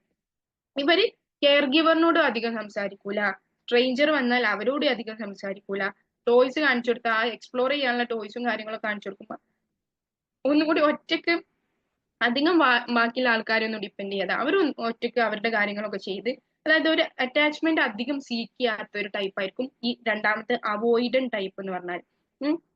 ഇനി ഇപ്പൊ ഇവരുടെ പ്രൈമറി കെയർ ഗിവർ കുറച്ച് സമയം അവരുടെ അടുത്ത് നിന്ന് മാറി നിന്നാലും ഇവർക്കൊരു കൂസൽ ഉണ്ടാവില്ല, ഇവർ ഒരു രീതിയിലുള്ള ഡിസ്ട്രസും കാണിക്കൂല. അതേസമയം എന്താണ് അത് ഈ സെപ്പറേഷൻ കഴിഞ്ഞ് കെയർ ഗിവർ റിയൂനൈറ്റ് ചെയ്താലോ ആ സമയത്ത് എന്ത് ചെയ്യൂല, ഇവർ അവരുടെ അടുത്തേക്ക് പോയി ഹാപ്പിനെസ് നേരത്തെ സെക്യൂർലി കാണിച്ച പോലെ ഹാപ്പിനെസ് കാണിക്കേ അല്ലെങ്കിൽ എന്താണ് ഭയങ്കര അവരെ കെട്ടിപ്പിടിച്ച് ഹഗ് ചെയ്ത് അങ്ങനത്തെ രീതിയിലുള്ള ഒരു എക്സ്പ്രഷനും ഇവരൊരു കൂസലില്ലാത്ത രീതിയിൽ ഇങ്ങനെ നിൽക്കും എന്നുള്ളതാണ് എയിംസ്വർത്ത് ഒബ്സർവ് ചെയ്ത കാര്യം. സോ എന്താണ് ഈ അവോയ്ഡന്റ് ടൈപ്പിനോട് നമ്മൾ അറ്റാച്ച്മെന്റ് ഇങ്ങനെ കാണിക്കാൻ ശ്രമിച്ചാലും ഇവരെന്തായിരിക്കും ചില സമയത്ത് ഇപ്പൊ നമ്മളൊരു സ്ട്രേഞ്ചർ ആയിട്ട് ഇവരെടുത്ത് അറ്റാച്ച്മെന്റ് കാണിക്കാൻ ശ്രമിച്ചാലും ഇവര് നമ്മളെ മുഖത്തേക്കേ ചിലപ്പോൾ നോക്കൂല, ഇവർ ആ ഒരു അറ്റാച്ച്മെന്റ് ഒന്ന് മാറി മാറി പോകും എന്നുള്ളതാണ് എയിംസ്വർത്ത് പറയുന്നത്. ഇവർക്കൊരു കംപ്ലീറ്റ് ഒരു സ്ട്രേഞ്ചറും ഒരു കെയർ ഗിവറും തമ്മിൽ ഒരു വ്യത്യാസം ഉണ്ടാവില്ല. അവോയ്ഡന്റ് ടൈപ്പ് ഓഫ് അറ്റാച്ച്മെന്റ് സ്റ്റൈലാണ് ഡെവലപ്പ് ചെയ്തിട്ടുണ്ടെങ്കിൽ. അപ്പൊ എന്തുകൊണ്ടാണ് ഇങ്ങനത്തെ അവോയ്ഡന്റ് ബിഹേവിയർ കുട്ടികളിൽ കാണിക്കുന്നത് എന്നുള്ളതിന് എയിംസ്വർത്ത് ഒരു കാരണം പറയുന്നത്, ഇപ്പൊ നമ്മൾ ഭയങ്കര അബ്യൂസീവ് ആയിട്ടുള്ള, അതായത് ചിലപ്പം അവർക്ക് നമ്മൾ പറഞ്ഞ ഒരു ക്രിട്ടിക്കൽ പീരിയഡ് ഉണ്ടല്ലോ, കുട്ടികൾക്ക് അറ്റാച്ച്മെന്റ് വേണ്ടിയ സമയത്ത് നമ്മൾ എന്ത് ചെയ്തിട്ടുണ്ടാവും, നമ്മളൊരു ബിസി കാരണമോ അല്ലെങ്കിൽ നമുക്ക് വേറെ എന്തെങ്കിലും തിരക്കുകൾ കാരണമൊക്കെ നമ്മൾ ഇവരെ നെഗ്ലക്ട് ചെയ്തിട്ടുണ്ടാവും. അതായത് അവർക്ക് കിട്ടണം കെയർ കിട്ടണം എന്നുള്ള സമയത്ത് ചിലപ്പോൾ നമ്മൾ കൊടുത്തിട്ടുണ്ടാവില്ല, നെഗ്ലക്ട്ഫുൾ ആയി നിന്നിട്ടുണ്ടാവും. അല്ലെങ്കിൽ അവർ അറ്റാച്ച്മെന്റ് സീക്ക് ചെയ്യുന്ന സമയത്ത് ഭയങ്കര നമ്മൾ അബ്യൂസീവ് ആയിട്ട് ഈ പാരന്റ്സിന്റെ ഇടയിലൊക്കെ ഉള്ള റോൾസിലുള്ള വ്യത്യാസമൊക്കെ ഉണ്ടല്ലോ, പാരന്റൽ റോൾസിലുള്ള വ്യത്യാസമൊക്കെ ഇതിനെ എഫക്ട് ചെയ്യും. അതായത് ഒരാൾക്ക് ഇപ്പം ഞാൻ മാത്രമാണ് കുട്ടീനെ നോക്കുന്നത് എന്ന് തോന്നിയാൽ ചില സമയത്ത് കുട്ടീനോട് ഭയങ്കര അബ്യൂസീവ് ആയി ചില സമയത്ത് പെരുമാറും. അങ്ങനത്തെ ആൾക്കാരാണ് അവോയ്ഡന്റ് അറ്റാച്ച്മെന്റ് സ്റ്റൈലിലേക്ക് മാറുന്നത് എന്നുള്ളതാണ് എയിംസ്വർത്ത് പറയുന്നത്. അപ്പൊ ഇവർ ഈ ഒരു കാറ്റഗറി അഡൽട്ട് ആയാൽ എങ്ങനെ ഉണ്ടാവും, വലുതാകുമ്പോൾ അവരുടെ റൊമാൻറ്റിക് റിലേഷൻഷിപ്പും കാര്യങ്ങളൊക്കെ എങ്ങനെയായിരിക്കും എന്ന് അറിയോ, ഇവർക്ക് ഭയങ്കര ഒരു ഫിയർ ഓഫ് ഇന്റിമസി ആയിരിക്കും. ഇവർ ആരോടും അത്രത്തോളം എന്ത് ചെയ്യൂല, അടുക്കൂല, ഒരു ലിമിറ്റ് വെച്ചിട്ടായിരിക്കും എല്ലാരോടും, ഫ്രണ്ട്സ് ആയാലും റിലേഷൻഷിപ്പ് ആയാലും ഒക്കെ എന്താണ് ഒരു ഇന്റിമസി അത്രത്തോളം ഇവർ ബിൽഡ് ചെയ്യൂല. അതേപോലെ തന്നെ എന്ത് ചെയ്യും, ഇവർക്ക് ആൾക്കാരെ ട്രസ്റ്റ് ചെയ്യാൻ ഭയങ്കര ബുദ്ധിമുട്ടായിരിക്കും. അവർക്കൊരു തോന്നൽ എന്തായിരിക്കും, ചെറുപ്പത്തിൽ എന്ത് ചെയ്തില്ല, എനിക്ക് ആവശ്യങ്ങളൊന്നും നല്ല രീതിയിൽ എന്റെ കെയർ ഗിവർ തന്നില്ല, സോ ഇപ്പൊ ഞാൻ വലുതായിട്ട് ഒരു റിലേഷൻഷിപ്പിൽ പോയാലും ഓപ്പോസിറ്റ് പേഴ്സൺ എന്ത് ചെയ്യൂല, എന്റെ നീഡ്സ് ഒന്നും മെറ്റ് ചെയ്യൂല എന്നുള്ള ഒരു വിചാരമായിരിക്കും ഇവർക്ക്. അപ്പൊ എന്ത് ചെയ്യും, ഇവര് എല്ലാവരോടും അവോയ്ഡന്റ് ആയിട്ടും ഉള്ള ഒരു ബിഹേവിയർ ആയിട്ടും കാണിക്കുക. സോ ഇതാണ് രണ്ടാമത്തെ ഇൻസെക്യൂർ ആയിട്ടുള്ള അവോയ്ഡന്റ് അറ്റാച്ച്മെന്റ് സ്റ്റൈൽ എന്ന് പറഞ്ഞത്. ഓക്കെ, ഇനി അതും കഴിഞ്ഞ് മൂന്നാമത്തെ ഇൻസെക്യൂർ ആയിട്ട് അത്ര നെഗറ്റീവ് ആയിട്ട് പറഞ്ഞിട്ടുള്ള ഒരു അറ്റാച്ച്മെന്റ് ആണ് റെസിസ്റ്റന്റ് അല്ലെങ്കിൽ ആംബിവാലന്റ് അല്ലെങ്കിൽ പ്രീ ഒക്യുപ്പൈഡ് അല്ലെങ്കിൽ ആങ്ഷ്യസ് സ്റ്റൈൽ എന്നൊക്കെ വിളിച്ചിട്ടുള്ള ഒരു മൂന്നാമത്തെ ഇൻസെക്യൂർഡ് അറ്റാച്ച്മെന്റ് സ്റ്റൈൽ. ഇതെന്താണെന്ന് അറിയാം, ഈ കുട്ടികൾ എങ്ങനെയായിരുന്നു എന്ന് വെച്ചാൽ ഇവരെങ്ങനെ വെച്ചാലുണ്ടല്ലോ എല്ലാ സമയത്തും ഇവരെങ്ങനെയാ വെച്ചാൽ എല്ലാ സമയത്തും പാരന്റ് കൂടെ വേണം എന്നുള്ളത് ഉണ്ടാവില്ല. ഇത് ചെറിയ രീതിയിൽ പോലും പാരന്റ്സിന്റെ സെപ്പറേഷൻ സഹിക്കാൻ പറ്റാത്ത ഒരു ടൈപ്പ് ആയിരുന്നു ഇത്. ഇപ്പൊ നേരത്തെ എക്സ്പെരിമെന്റിൽ എങ്ങനെയായിരുന്നു എന്ന് വെച്ചാൽ സ്ട്രെയിൻ സിറ്റുവേഷൻ എക്സ്പെരിമെന്റിൽ ഈ കുട്ടികൾ എല്ലാ സമയത്തും പാരന്റ്സിനോട് ഇങ്ങനെ എന്ത് ചെയ്യാണ്, ഒട്ടി ഇങ്ങനെ നിൽക്കുന്ന ഒരു കുട്ടികളായിരുന്നു. അപ്പം കെയർ ഗിവർ ചെറിയൊരു സമയത്ത് നേരത്തെ എക്സ്പെരിമെന്റിന് കുറച്ച് സമയത്തിന് അവർ മാറിപ്പോയി കുട്ടീനെ ഒറ്റക്കാക്കുമല്ലോ, ഒറ്റക്കാക്കുന്ന സമയത്ത് ഇവരാകെ കരഞ്ഞ് ബഹളം വെച്ച് ഭയങ്കര രീതിയിലുള്ള ഒച്ചയും പാടിയൊക്കെ ഉണ്ടാക്കുന്ന രീതിയിലുള്ള ഒരു ബിഹേവിയർ ആണ് കാണിച്ചിട്ടുണ്ടായ റെസിസ്റ്റന്റ് കുട്ടികൾ. ഇനി എന്ത് ചെയ്യാണ്, ഇവരെ പാരന്റ്സ് കുറച്ച് സമയം സെപ്പറേറ്റ് ചെയ്ത് തിരിച്ചു വരുന്ന സമയത്ത് ഇവരെന്ത് ചെയ്യാണ്, ഇവരെ ഭയങ്കരമായിട്ട് ഉപദ്രവിച്ച്, അതായത് കുറച്ച് സമയം മാറി നിന്നതിലുള്ള ഒരു ഫ്രസ്ട്രേഷൻ എന്ത് ചെയ്യും കാണിക്കും. ഇവരെന്ത് ചെയ്യും, പാരന്റിനെ അല്ലെങ്കിൽ കെയർ ഗീവറിനെ ഹിറ്റ് ചെയ്യുക, അങ്ങനത്തെ രീതിയിൽ. ഇപ്പൊ ഈ കെയർ ഗീവർ എത്ര കംഫർട്ട് ചെയ്യാൻ ശ്രമിച്ചാലും ഭയങ്കര രീതിയിലുള്ള ഒരു ഫ്രസ്ട്രേഷൻ കാണിക്കുന്ന രീതിയിലാണ് ഈ റെസിസ്റ്റന്റ് എന്ത് അല്ലെങ്കിൽ ആങ്ഷ്യസ് ആംബിവലന്റ് ഒക്കെ ആയിട്ടുള്ള അറ്റാച്ച്മെന്റ് സ്റ്റൈൽ ഡെവലപ്പ് ചെയ്ത കുട്ടികൾ കാണിച്ചത്. സോ എന്തുകൊണ്ടാണ് ഇങ്ങനത്തെ ഒരു ബിഹേവിയർ കുട്ടികൾ കാണിക്കുന്നത്, അല്ലെങ്കിൽ അങ്ങനത്തെ ഒരു അറ്റാച്ച്മെന്റ് എന്തുകൊണ്ട് ഡെവലപ്പ് ആവുന്നത് എന്നുള്ളതിനും ബൗൾബി പറഞ്ഞെന്താ വെച്ചാല്, നമ്മൾ ഇൻകൺസിസ്റ്റന്റ് ആയിട്ട് കെയർ കിട്ടുന്ന കുട്ടികൾ ഉണ്ടാവില്ലേ, അതിനല്ലേ കാരണം? അല്ലല്ലേ, ഒരു സെക്കൻഡ്. അത് നമ്മൾ അടുത്ത ഇതിന്റെ റീസൺ ആണ് കേട്ടോ. Okay okay. As A result of poor parallel availability these children cannot depend on ഈ റെസിസ്റ്റന്റ് അല്ലെങ്കിൽ ആങ്സൈറ്റി എന്ന് പറഞ്ഞാൽ തീരെ കെയർ കിട്ടാത്തത് കൊണ്ടാണ് ഇങ്ങനെ ഉണ്ടാവുന്നത് എന്നുള്ളതാണ് നമ്മളുടെ എയിംസ്വർത്ത് പറയുന്നത്. സോ ഇവരെങ്ങനെ ഉണ്ടാവും, ഈ റെസിസ്റ്റന്റ് അല്ലെങ്കിൽ ആംബിവാലന്റ് ആയിട്ടുള്ള ആൾക്കാർ അഡൽട്ട് ആവുമ്പോൾ എങ്ങനെയാ ഉണ്ടാവാന്ന് അറിയോ? അഡൽട്ട് ആവുമ്പം ഇവര് റിലേഷൻഷിപ്പ് ഒക്കെ ബിൽഡ് ചെയ്യും. പക്ഷെ ബിൽഡ് ചെയ്താലും ഇവർക്ക് ഭയങ്കര ഒരു ഇൻസെക്യൂരിറ്റി ഫീലിംഗ് ആയിരിക്കും. അതായത് ഏത് സമയത്തും ഈ പാർട്ട്ണറിനെ വിട്ടു പോകും, അല്ലെങ്കിൽ ഈ ഫ്രണ്ടിന്റെ അടുത്ത് നിന്ന് പോകും എന്നുള്ള ഒരു തോട്ടായിരിക്കും ഇവർക്ക്. അപ്പൊ ഇവരെന്ത് ചെയ്യും, എപ്പോഴും എന്ത് ചെയ്യും, ഒരു വാലിഡേഷൻ സീക്ക് ചെയ്യും. അതായത് എപ്പോഴും അവരുടെ കൂടെ ഉണ്ടാവണം എന്നുള്ള രീതിയിലോ, അല്ലെങ്കിൽ ഇപ്പൊ അവർക്ക് മറ്റേ ഓപ്പോസിറ്റ് ആളുടെ സമയം കിട്ടണില്ല, അല്ലെങ്കിൽ ഇപ്പൊ നമ്മൾ ഫ്രണ്ട്സ് വേറെ ആരുടെയെങ്കിലും കൂടെ എന്തെങ്കിലും ഒരു അറ്റാച്ച്മെന്റ് കാണിക്കുകയാണെങ്കിൽ ഭയങ്കര രീതിയിലുള്ള ഫ്രസ്ട്രേഷനോ ജലസി ഒക്കെ കാണിക്കുന്ന രീതിയിലായിരിക്കും അഡൽട്ട് ആവുമ്പോൾ ഇവരുണ്ടാവുക. അല്ലെങ്കിൽ എന്ത് ചെയ്യുന്ന പറയാം, അല്ലെങ്കിൽ ഇവർ യൂസ് ചെയ്യുന്ന ഒരു ടെക്നിക്ക് എന്താന്ന് വെച്ചാൽ, ഇപ്പൊ റിലേഷൻഷിപ്പിലൊക്കെ ഇവർ കുറച്ചും കൂടി ഇമോഷണലി അൺഅവൈലബിൾ ആവും. അതായത് ഭയങ്കര രീതിയിൽ എന്ത് ചെയ്യൂല, ഇവര് സൈഡിൽ നിന്ന് ഇമോഷണലി അവർ കൊടുക്കൂല, ഇമോഷണൽ അറ്റാച്ച്മെന്റ് ഇവർ കൊടുക്കൂല, ഫീലിങ്സ് ഒന്നും എക്സ്പ്രസ് ചെയ്യൂല.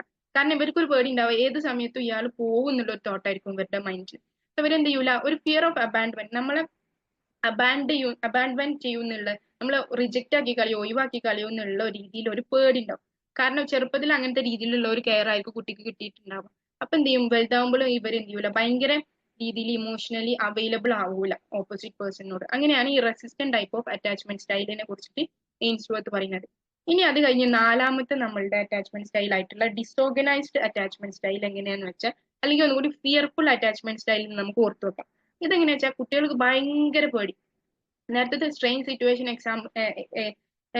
എന്താണ് എക്സ്പെരിമെന്റിലൊക്കെ എല്ലാ സമയത്തും കുട്ടികൾ പേടിച്ചിട്ടാണ് നിൽക്കുന്നത്. അത് ഏത് നിമിഷവും അമ്മ ഇവിടുന്ന് പോവോ, അങ്ങനത്തെ അമ്മ തിരിച്ചു വരാത്തതിലുള്ള പേടി, അങ്ങനത്തെ രീതിയിൽ ഭയങ്കര ഒരു ഏത് സമയത്തും ഒരു ഫിയർഫുൾ ആയിട്ടുള്ള ഒരു ഇമോഷൻ കാണിക്കുന്ന ഒരു ഗ്രൂപ്പാണ് ഈ ഡിസോർഗനൈസ്ഡ് അല്ലെങ്കിൽ ഫിയർഫുൾ അവോയ്ഡന്റ് അറ്റാച്ച്മെന്റ് സ്റ്റൈൽ കൊണ്ട് ഉദ്ദേശിക്കുന്നത്. ഓക്കെ. അപ്പം എയിംസ്വർത്ത് പറയുന്നത്, നമ്മൾ ഡിസോർഗനൈസ്ഡ് അല്ലെങ്കിൽ ഫിയർഫുൾ എന്നുള്ള ഒരു കാറ്റഗറി, ഒരു അറ്റാച്ച്മെന്റ് കാറ്റഗറിയിലേക്ക് കുട്ടികളെ ഇടണമെങ്കിൽ, ആ ഒരു ക്ലാസിഫിക്കേഷനിലേക്ക് ഇടണമെങ്കിൽ എന്ത് ചെയ്യണം, അവർ ഭയങ്കര രീതിയിലുള്ള എക്സ്ട്രീം ആയുള്ള ഒരു ഭയം, എല്ലാ സമയത്തും എക്സ്ട്രീംലി ഒരു ഫിയർഫുൾ, ഇപ്പൊ കെയർ ഗീവറും എടുത്തുണ്ടെങ്കിൽ കൂടി ഒരു എക്സ്ട്രീം ഫിയർഫുൾ ഒക്കെ കാണിക്കുന്ന ഒരു കാറ്റഗറി ആണെങ്കിലേ നമുക്ക് എന്ത് ചെയ്യാൻ പറ്റുള്ളൂ, ഒരു ഡിസോർഗനൈസ്ഡ് അല്ലെങ്കിൽ ഫിയർഫുൾ അറ്റാച്ച്മെന്റ് ആണ് എന്നുള്ളത് പറയാൻ വേണ്ടിയിട്ട് പറ്റുള്ളൂ. ഇതിന്റെ കാരണമായിട്ടാണ് എന്ത് എയിംസ്വർത്ത് പറയുന്നത്, ഇൻകൺസിസ്റ്റന്റ് ആയിട്ടുള്ള കെയർ ആണ് കുട്ടിക്ക് കിട്ടുന്നതെങ്കിൽ. അതായത് എന്തില്ല, ചില സമയത്ത് നല്ല കെയർ കിട്ടും, ചില സമയത്ത് അത് തീരെ ഇല്ലാത്തൊരു അവസ്ഥ. അങ്ങനത്തെ ഒക്കെ രീതിയിലാണെങ്കിൽ, ഇപ്പൊ ഈ ഡിവോഴ്സീവ് പാരന്റ്സ് ഒക്കെ ആണെങ്കിൽ എന്ത്, ചില സമയത്ത് അവർ നല്ല രീതിയിലാണെങ്കിൽ അവർക്ക് നല്ല കെയർ കിട്ടൂല, ഇവരെന്തെങ്കിലും പ്രശ്നങ്ങൾ ഉണ്ടാവണമെങ്കിൽ എന്ത് ചെയ്യും, ആ കെയർ നമുക്ക് കുട്ടികൾക്ക് കിട്ടൂല. അങ്ങനത്തെ ഇൻകൺസിസ്റ്റന്റ് ആയ രീതിയിലാണ് കുട്ടികൾക്ക് അറ്റാച്ച്മെന്റ് ചെറുപ്പകാലത്തിൽ കിട്ടുന്നതെങ്കിൽ എന്ത് ചെയ്യും, ഇവർ വലുതാകുമ്പോഴും ഭയങ്കര ഫിയർഫുൾ ആയിട്ടുള്ള ഡിസോർഗനൈസ്ഡ് ആയിട്ടുള്ള അറ്റാച്ച്മെന്റ് സ്റ്റൈൽ ആയിരിക്കും ഡെവലപ്പ് ചെയ്യാന്നുള്ളതാണ് എയിംസ്വർത്ത് പറയുന്നത്. അപ്പൊ ഇവരുടെ ഒരു ക്വാളിറ്റി എന്തായിരിക്കും, ക്യാരക്ടറിസ്റ്റിക്സ് എന്തായിരിക്കും എന്ന് വെച്ചാൽ, ഇവർ രണ്ട് രീതിയിൽ അൺപ്രഡിക്റ്റബിൾ ആണ് ഇവരുടെ കാര്യം. അതായത് ഒരു അഡൽട്ട് ആയി മാറിക്കഴിഞ്ഞാൽ അൺപ്രഡിക്റ്റബിൾ ആണ്. ഒന്നെങ്കിൽ എന്ത് ചെയ്യുന്ന അറിയോ, ഒന്നെങ്കിൽ ഇവർ ഭയങ്കര രീതിയിൽ, കാരണം ചെറുപ്പത്തിൽ ചില സമയത്ത് ഭയങ്കര രീതിയിൽ അഫെക്ഷൻ കിട്ടിയിട്ടുണ്ട്, ഇപ്പൊ ഇവർ അഡൽട്ട് ആകുമ്പോൾ ചില സമയത്ത് ഭയങ്കര അഫെക്ഷൻ ക്രേവ് ചെയ്യും, ഭയങ്കര രീതിയിൽ അഫെക്ഷൻ വേണം, അറ്റാച്ച്മെന്റ് വേണം, റിലേഷൻഷിപ്സ് ഒക്കെ വേണം എന്നുള്ള രീതിയിൽ കാണിക്കും. ചില സമയത്ത് എന്ത് ചെയ്യും, ഇവർ ഭയങ്കര അവോയ്ഡ് ചെയ്യും, ഒരു രീതിയിലുള്ള റിലേഷൻഷിപ്സും വേണ്ട എന്നുള്ള രീതിയിലുള്ള ഒരു ആറ്റിറ്റ്യൂഡ് ആയിരിക്കും കാണിക്കുക. കാരണം എന്താണ്, ഇവർക്ക് ഒരു ക്ലോസ് ആയിട്ടുള്ള ഒരു അറ്റാച്ച്മെന്റ് എല്ലാ സമയത്തും പേടിയായിരിക്കും. അതാണ് എന്ത് ഡിസോർഗനൈസ്ഡ് അല്ലെങ്കിൽ ഇൻസെക്യൂർ ആയിട്ടുള്ള ഒരു നാലാമത്തെ കാറ്റഗറി ആയ ഡിസോർഗനൈസ്ഡ് അല്ലെങ്കിൽ ഫിയർഫുൾ അറ്റാച്ച്മെന്റ് സ്റ്റൈൽ കൊണ്ട് എയിംസ്വർത്ത് ഉദ്ദേശിച്ചത്. ഇതാണ് എന്ത് 4 ടൈപ്പ് ഓഫ് എന്ത് അറ്റാച്ച്മെന്റ് സ്റ്റൈൽസ് ബൈ എയിംസ്വർത്ത്. ഈ 4 ടൈപ്പിലും എന്തെങ്കിലും ബുദ്ധിമുട്ടുണ്ടോ? ഒന്നാമത്തെ ഒരു കാറ്റഗറി മാത്രമാണ് എയിംസ്വർത്ത് സെക്യൂർഡ് ആയിട്ട് പറഞ്ഞത്. അവരെന്തായിരിക്കും പ്രൈമറി കെയർ ഗീവർ ആണ് ഇവർക്ക് എപ്പോഴും സെക്യൂർഡ് ആയിട്ടുള്ള ബേസ്. ഇവര് തിരിച്ചു വരുമ്പോൾ എന്ത് ചെയ്യും സെപ്പറേഷൻ കഴിഞ്ഞ് തിരിച്ചു വരുമ്പോൾ ഭയങ്കര രീതിയിലുള്ള സന്തോഷമൊക്കെ കാണിക്കും. അപ്പൊ ഇങ്ങനെ ഒരു അറ്റാച്ച്മെന്റ് സ്റ്റൈൽ ഡെവലപ്പ് ആവണമെങ്കിൽ എന്ത് ചെയ്യും നമ്മൾ ഒന്നുകൂടി കൺസിസ്റ്റന്റ് ആയിട്ട് നല്ല രീതിയിൽ ഒന്നുകൂടി ഹെൽത്തി ആയിട്ടുള്ള അറ്റാച്ച്മെന്റ് ചെറുപ്പത്തിലെ അഫെക്ഷനും കാര്യങ്ങളൊക്കെ കാണിച്ചാലേ എന്ത് ചെയ്യാൻ പറ്റുള്ളൂ നമുക്കൊരു സെക്യൂർഡ് അറ്റാച്ച്മെന്റ് സ്റ്റൈൽ ഡെവലപ്പ് ചെയ്യാൻ പറ്റുള്ളൂ. ഇവർക്ക് ചെറുപ്പത്തിൽ അങ്ങനെ കിട്ടുമ്പോൾ എന്ത് ചെയ്യും അഡൽട്ട് ആകുമ്പോൾ ഇവർ ഭയങ്കര ട്രസ്റ്റബിൾ ആയിരിക്കും, ലവബിൾ ആയിരിക്കും. അതേസമയം രണ്ടാമത്തെ അവോയ്ഡന്റ് ആണെങ്കിൽ എന്താണ് അവോയ്ഡന്റ് ആണെങ്കിൽ ഇവര് ഈ സ്ട്രേഞ്ചർ ആയാലും ഒരു പ്രൈമറി കെയർ ഗീവർ ആയാലും രണ്ടുപേർക്ക് ഒരു വ്യത്യാസമില്ല. ഒരാളോടും ഭയങ്കര രീതിയിലുള്ള അഫെക്ഷൻ ഇവർ കാണിക്കൂല. ഇനി ഇൻസെക്യൂർ ആണെങ്കിൽ റെസിസ്റ്റന്റ് ആണെങ്കിൽ എന്താണ് ഇവരെന്ന് പറഞ്ഞാല് എല്ലാ സമയത്തും മദറിനോട് ഇങ്ങനെ ഒട്ടിപ്പിടിച്ച് പ്രൈമറി കെയർ ഗീവറിനോട് ഇങ്ങനെ ഒട്ടിപ്പിടിച്ച് നിൽക്കുന്ന ഒരു കാറ്റഗറി ആയിരിക്കും റെസിസ്റ്റന്റ്. റെസിസ്റ്റന്റ് എന്ന് പറഞ്ഞാല് ഒരു സമയത്തും ഇവരെ എന്ത് ചെയ്യൂല ഒറ്റക്ക് എക്സ്പ്ലോർ ചെയ്യാനൊന്നും ചെയ്യാത്തൊരു കാറ്റഗറിയാണ് റെസിസ്റ്റന്റ് എന്ന് പറഞ്ഞാൽ. ഡിസോർഗനൈസ്ഡ് ആണെങ്കിൽ ഭയങ്കര ഫിയർഫുൾ ആയിട്ടുള്ള എല്ലാ സമയത്തും ഭയങ്കര എക്സ്ട്രീം പ്രൈമറി കെയർ ഗീവർ കൂടെ ഉണ്ടെങ്കിൽ പോലും എന്താണ് ഭയങ്കര എക്സ്ട്രീം ഫിയർ ഒക്കെ കാണിക്കുന്ന ഒരു കാറ്റഗറി. കാരണം ഇവർക്ക് ഇൻകൺസിസ്റ്റന്റ് ആയിട്ടായിരിക്കും കെയർ കിട്ടിയത്, അഫെക്ഷൻ കിട്ടിയത്. അപ്പൊ അവർ അഡൽട്ട് ആകുമ്പോൾ എങ്ങനെയായിരിക്കും ഇൻകൺസിസ്റ്റന്റ് ആയിട്ടുള്ള ഒരു റിലേഷൻഷിപ്പ് ആയിരിക്കും. ചില സമയത്ത് ഭയങ്കര ക്ലോസ് ആയിരിക്കും, ചില സമയത്ത് ഒരു രീതിയിലുള്ള അറ്റാച്ച്മെന്റ് ആരോട് കാണിക്കൂല. ഇതാണ് എയിംസ്വർത്ത് പറയുന്നത്. ഇനി നമുക്ക് എന്ത് ചെയ്യാം ഈ ഇന്നത്തെ തിയറി അറ്റാച്ച്മെന്റ് തിയറി എന്നൊക്കെ ഉള്ള ചില questions previous year questions discuss ചെയ്യാം. ഈ പറഞ്ഞതിൽ ഏതെങ്കിലും ഡൗട്ട് ഉണ്ടോ?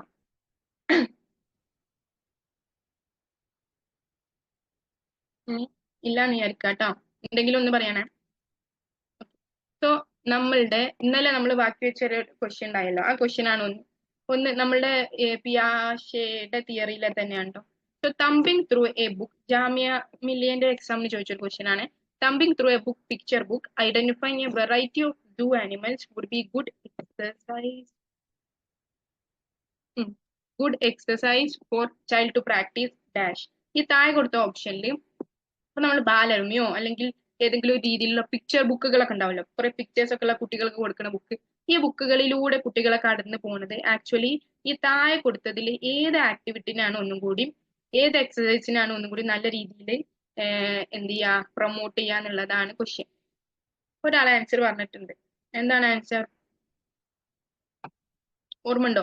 അസിമിലേഷനും അക്കോമഡേഷനും. അതായത് നമ്മളൊരു സ്കീം ഡെവലപ്പ് ചെയ്തിട്ടുണ്ടാവും. ഇപ്പൊ ഈ സൂ ആനിമൽസിന്റെ ബുക്ക് എന്നാണ് ഈ ക്വസ്റ്റ്യനിൽ പറഞ്ഞിട്ടുള്ളത്. ഇപ്പൊ സൂ ആനിമൽസിന്റെ ബുക്ക് എന്ന് പറഞ്ഞാൽ നമ്മൾ ഇന്നലെ എക്സ്പീരിയൻസ് പറഞ്ഞില്ലേ, കുട്ടികൾ ജനിക്കുമ്പോൾ അവർക്ക് ഒരു സ്കീം ഉണ്ടാവും. ചിലപ്പോൾ അവർ ഡോഗിനെ മാത്രം കണ്ടിട്ട് ഒരു ഫറി 4 ലെഗ് ഉള്ള ഒരു ആനിമലിനെ കണ്ട എല്ലാ 4 ലെഗും ഫറിയുള്ള ആനിമൽസിനൊക്കെ ഡോഗ് എന്നുള്ള കാറ്റഗറിയിലേക്കായിരിക്കും. ഇപ്പൊ ഒരു സൂ ബുക്ക് ഒക്കെ വായിക്കുമ്പോൾ എന്താണ് ഇവർക്ക് പല രീതിയിലുള്ള ആനിമൽസിനെ കാണാണ്, പല കാറ്റഗറീസ് ഓഫ് ആനിമൽസിനെ കാണാണ്. അപ്പൊ അവർക്ക് എന്ത് ചെയ്യാൻ പറ്റും? ഇവരെ സ്കീമിനെ അക്കോമഡേറ്റ് ചെയ്യാൻ പറ്റും അല്ലെ? എല്ലാ 4 കാലുള്ള ഫറി ആനിമലും ഡോഗ് അല്ല. ചില 4 കാലുള്ള ഫറി ആനിമല് എന്താണ് കാറ്റ് എന്നുള്ള ഒരു കാറ്റഗറി ഉണ്ട്, ലയൺ എന്നുള്ള ഒരു കാറ്റഗറി ഉണ്ട്, ടൈഗർ എന്നുള്ള ഒരു കാറ്റഗറി. അങ്ങനത്തെ രീതിയിൽ എന്ത് ചെയ്യാൻ പറ്റും? ഇവരുടെ സ്കീമയിലേക്ക് ഇങ്ങനെ അസിമുലേറ്റ് ചെയ്യാനും അക്കോമഡേറ്റ് ചെയ്യാനും പറ്റും അല്ലെ? ഇതാണ് എന്ത് ഒരു ജാമ്യക്ക് ചോദിച്ച ഒരു ക്വസ്റ്റ്യൻ കേട്ടോ പിയാഷെന്റെ തിയറിന്ന്. സെക്കൻഡ് ക്വസ്റ്റ്യൻ എന്താണ്?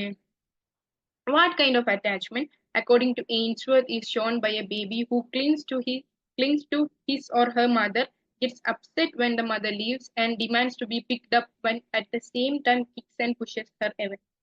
അതായത് മദർ ലീവ് ചെയ്യുമ്പോൾ ഭയങ്കര അപ്സെറ്റ് ആവുന്നതും തിരിച്ചു വരുമ്പോൾ എന്താണ് ചെയ്യുന്നത് ഇവരെ ഭയങ്കര രീതിയിലുള്ള ബുദ്ധിമുട്ടും കാണിക്കുന്ന അറ്റാച്ച്മെന്റ് സ്റ്റൈൽ ഏതാന്നുള്ളതാണ് ക്വസ്റ്റ്യൻ. ഏതാണ്? ആൻസർ ചെയ്യാൻ ശ്രമിച്ചു നോക്കൂ.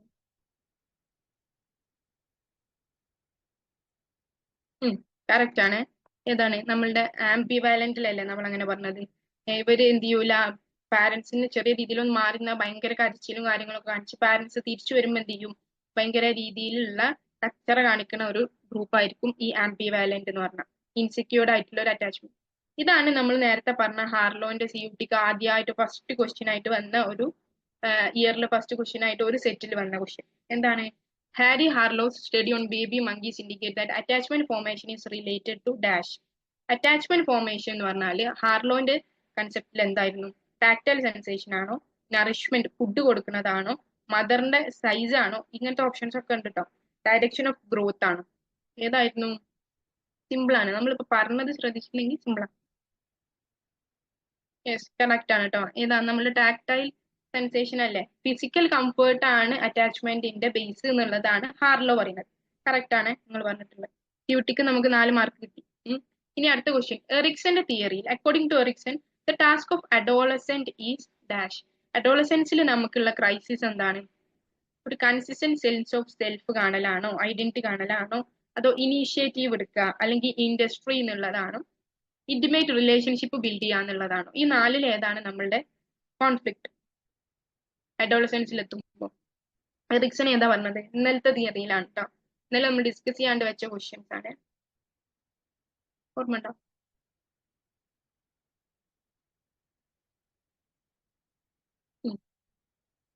അഡോളസെൻസിൽ എന്തായിരുന്നു? നമുക്കൊരു ഐഡന്റിറ്റി അല്ലെ, നമ്മളുടെ റോൾ എന്താണ് എന്നുള്ളത് ഫൈൻഡ് ചെയ്യാം. അതായിരുന്നല്ലോ, ഐഡന്റിറ്റി വേഴ്സസ് റോൾ കൺഫ്യൂഷൻ ആണ് അഡോളസെൻസിൽ നമ്മളുടെ കോൺഫ്ലിക്ട് അല്ലെ. സോ എന്താണ്? ഒരു കൺസിസ്റ്റന്റ് സെൻസ് ഓഫ് സെൽഫ് ഉണ്ടാക്കലാണ് അഡോളസെൻസിൽ എറിക്സനെ സംബന്ധിച്ചിടത്തോളം നമ്മളുടെ കോൺഫ്ലിക്ട്. ഇന്റിമേറ്റ് റിലേഷൻഷിപ്പ് നമ്മൾ എപ്പോഴാണ്? അഡോളസെൻസും കഴിഞ്ഞ് നമ്മൾ ഏർലി അഡൽട്ട്ഹുഡിലേക്ക് പോകുമ്പോഴാണ് ഇന്റിമസി വേഴ്സസ് ഐസൊലേഷൻ. നമുക്ക് എന്ത് ചെയ്യാം? നല്ലൊരു റൊമാൻറ്റിക് റിലേഷൻഷിപ്പ് ഒക്കെ ബിൽഡ് ചെയ്യാൻ വേണ്ടിയിട്ടുള്ള കോൺഫ്ലിക്ട് ഉണ്ടാവില്ല. ഓക്കെ, സെൻസ് ഓഫ് സെൽഫ് ആണ്. ഇനി അടുത്ത്, infant attachment has been explained in terms of all the following except. ഇത് ഏതാണ്? എന്താണ്? NFSU എന്തോ ചോദിച്ചൊരു ക്വസ്റ്റ്യൻ ആണ്. ഈ താഴെ പറഞ്ഞതിൽ ഇൻഫന്റ് അറ്റാച്ച്മെന്റിൽ ഇപ്പൊ നമ്മൾ ഇതുവരെ ഡിസ്കസ് ചെയ്ത തിയറീസിലെ ടേംസ് ഒക്കെ ഒന്ന് ആലോചിക്കാം. ഇതുവരെ വരാത്തൊരു ടേം ഏതാണ്? അതായത് ഇൻഫന്റ്, വേണമെങ്കിൽ നമുക്ക് എന്ത് ചെയ്യാം, ഓരോ ഓപ്ഷൻസ് നോക്കാം. ഇന്നേറ്റ് ബിഹേവിയർ ആണ് എന്നുള്ളത് നമ്മൾ ഡിസ്കസ് ചെയ്തോ? ബയോളജിക്കൽ തിയറിയിൽ ഡിസ്കസ് ചെയ്തില്ലേ? ഇംപ്രിന്റിങ് നമ്മൾ ഡിസ്കസ് ചെയ്തോ? ലോറൻസിന്റെ തിയറി ഡിസ്കസ് ചെയ്തു. കംഫർട്ട് കോണ്ടാക്ട് എന്ത് ചെയ്തു? നമ്മള് ആരുടെ തിയറിയിലാണ്? നമ്മളുടെ ഹാർലോന്റെ തിയറിയിൽ പറഞ്ഞു. ഇൻഫന്റ് ആവുമ്പോൾ ഇൻഫന്റ് അറ്റാച്ച്മെന്റിൽ ഒരു റാഷണൽ തോട്ട് എന്നുള്ള ഒരു കൺസെപ്റ്റ് ആണ് നമ്മൾ എന്ത് ചെയ്യാത്തത്? യെസ്, ഇതുവരെ ഡിസ്കസ് ചെയ്യാത്തത്.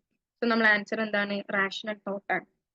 ഇന്നേറ്റ് ബിഹേവിയർ എന്നുള്ള മാച്ചുറേഷൻ പ്രോസസ്, ബയോളജിക്കൽ പ്രോസസ്സിൽ അത് പറഞ്ഞു, ഇംപ്രിന്റിങ് പറഞ്ഞു, കംഫർട്ടും പറഞ്ഞു.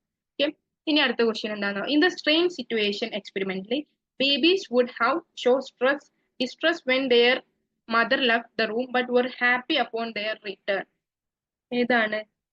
ഏത് അറ്റാച്ച്മെന്റ് സ്റ്റൈലാണ് ഇങ്ങനത്തെ രീതിയിലുള്ളത്? അതായത് ചെറിയ രീതിയിലുള്ള ഡിസ്ട്രസ് കാണിക്കും, ഇവർ തിരിച്ചു വരുമ്പോൾ ഭയങ്കര ഹാപ്പിനെസ് വരും. ഇങ്ങനത്തെ രീതിയിലൊക്കെ ക്വസ്റ്റ്യൻസ് വരാം കേട്ടോ. ഏതാണ്? കറക്റ്റ് ആണ്, സെക്യൂർഡിലാണ് അങ്ങനെ വരിക എന്നുള്ളത് നമ്മൾ പറഞ്ഞു. ഇനി അക്കോർഡിംഗ് ടു നമ്മളുടെ ബ്രോണിന്റെ തിയറി, എക്കോളജിക്കൽ സിസ്റ്റം തിയറിയിൽ, which system includes immediate relationship such as family, school, peers? നോക്ക്, ഇങ്ങനത്തെ ക്വസ്റ്റ്യൻസ് ആ വരാം. അതായത് ഭയങ്കര രീതിയിലൊന്നും ചോദിക്കണില്ല, ഫാമിലി ഒക്കെ ഏത് സിസ്റ്റത്തിലാണ് വരുന്നത് എന്നുള്ളതാ ക്വസ്റ്റ്യൻ. കറക്റ്റ് ആണ്. ഏതാണ്? മൈക്രോ സിസ്റ്റം അല്ലെ? മൈക്രോ സിസ്റ്റത്തിലല്ല, മീസോ സിസ്റ്റം ആകുമ്പോൾ പല മൈക്രോ സിസ്റ്റത്തിന്റെയും കണക്ഷൻ. എക്സോ സിസ്റ്റം ആകുമ്പോൾ ഏതായിരുന്നു? നമ്മളെ സോഷ്യൽ സ്ട്രക്ചേഴ്സ് ഒക്കെ. ഓക്കെ, മാക്രോ ആകുമ്പോൾ കൾച്ചർ. ഒരു ക്വസ്റ്റ്യനും കൂടി ഉണ്ട്. ബൗൾബിന്റെ തിയറിയിൽ സെപ്പറേഷൻ ആങ്സൈറ്റി ഏത് സ്റ്റേജിലാണ് വരിക എന്നുള്ളത്? During which of Bowlby's attachment phases the separation ആങ്സൈറ്റിയും സ്ട്രേഞ്ചർ ആങ്സൈറ്റിയും രണ്ടും ഏത് സ്റ്റേജിലാണ് കാണിക്കുക എന്നുള്ളത് നമ്മൾ ഡിസ്കസ് ചെയ്തത്.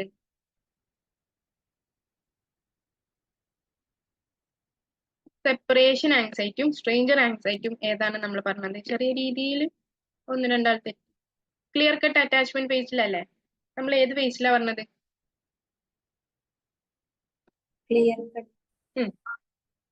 യെസ്, ക്ലിയർ കട്ട് അറ്റാച്ച്മെന്റ് ഫേസിലല്ലേ കുട്ടികൾ എന്ത് ചെയ്യും? പ്രൈമറി കെയർ ഗിവറിനും സ്ട്രേഞ്ചറിനെയും നല്ല രീതിയിൽ വ്യത്യാസം അവർക്ക് മനസ്സിലാവും. മറ്റേ അറ്റാച്ച്മെന്റ് മേക്കിംഗ് വേക്സിലാണ് നമ്മൾ എങ്ങനെയാ പറഞ്ഞത്? അവർ ഒരു സ്ട്രേഞ്ചർ വന്നാലും ചിലപ്പോൾ കുറച്ചു കാലം അവരോട് ഇടവൈകി ചിലപ്പോൾ അവരോട് അറ്റാച്ച്മെന്റ് ഫീൽ ചെയ്യും. ക്ലിയർ കട്ടിലാവുമ്പോൾ എന്ത് ചെയ്യും? നല്ല ക്ലിയർ കട്ട് ആയിട്ട് ഇവർക്ക് സ്ട്രേഞ്ചർ ഏതാ, ഫെമിലിയർ പേഴ്സൺ ഏതാന്ന് അറിയാൻ പറ്റും. സോ അതാണ് ആൻസർ. ഇത്രയേ ഉള്ളൂ ക്വസ്റ്റ്യൻസ് എന്നാണ്. ഇന്നത്തേൽ എന്തെങ്കിലും ഡൗട്ട് ഉണ്ടോ?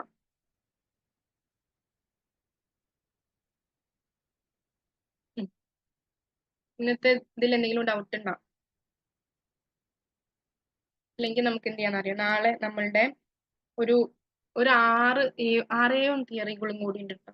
ആ തിയറിയും പാടെ ഡിസ്കസ് ചെയ്യാം. ഓക്കെ, അങ്ങനെയാണെങ്കിൽ നമുക്ക് വൈൻഡ് അപ്പ് ചെയ്താലോ?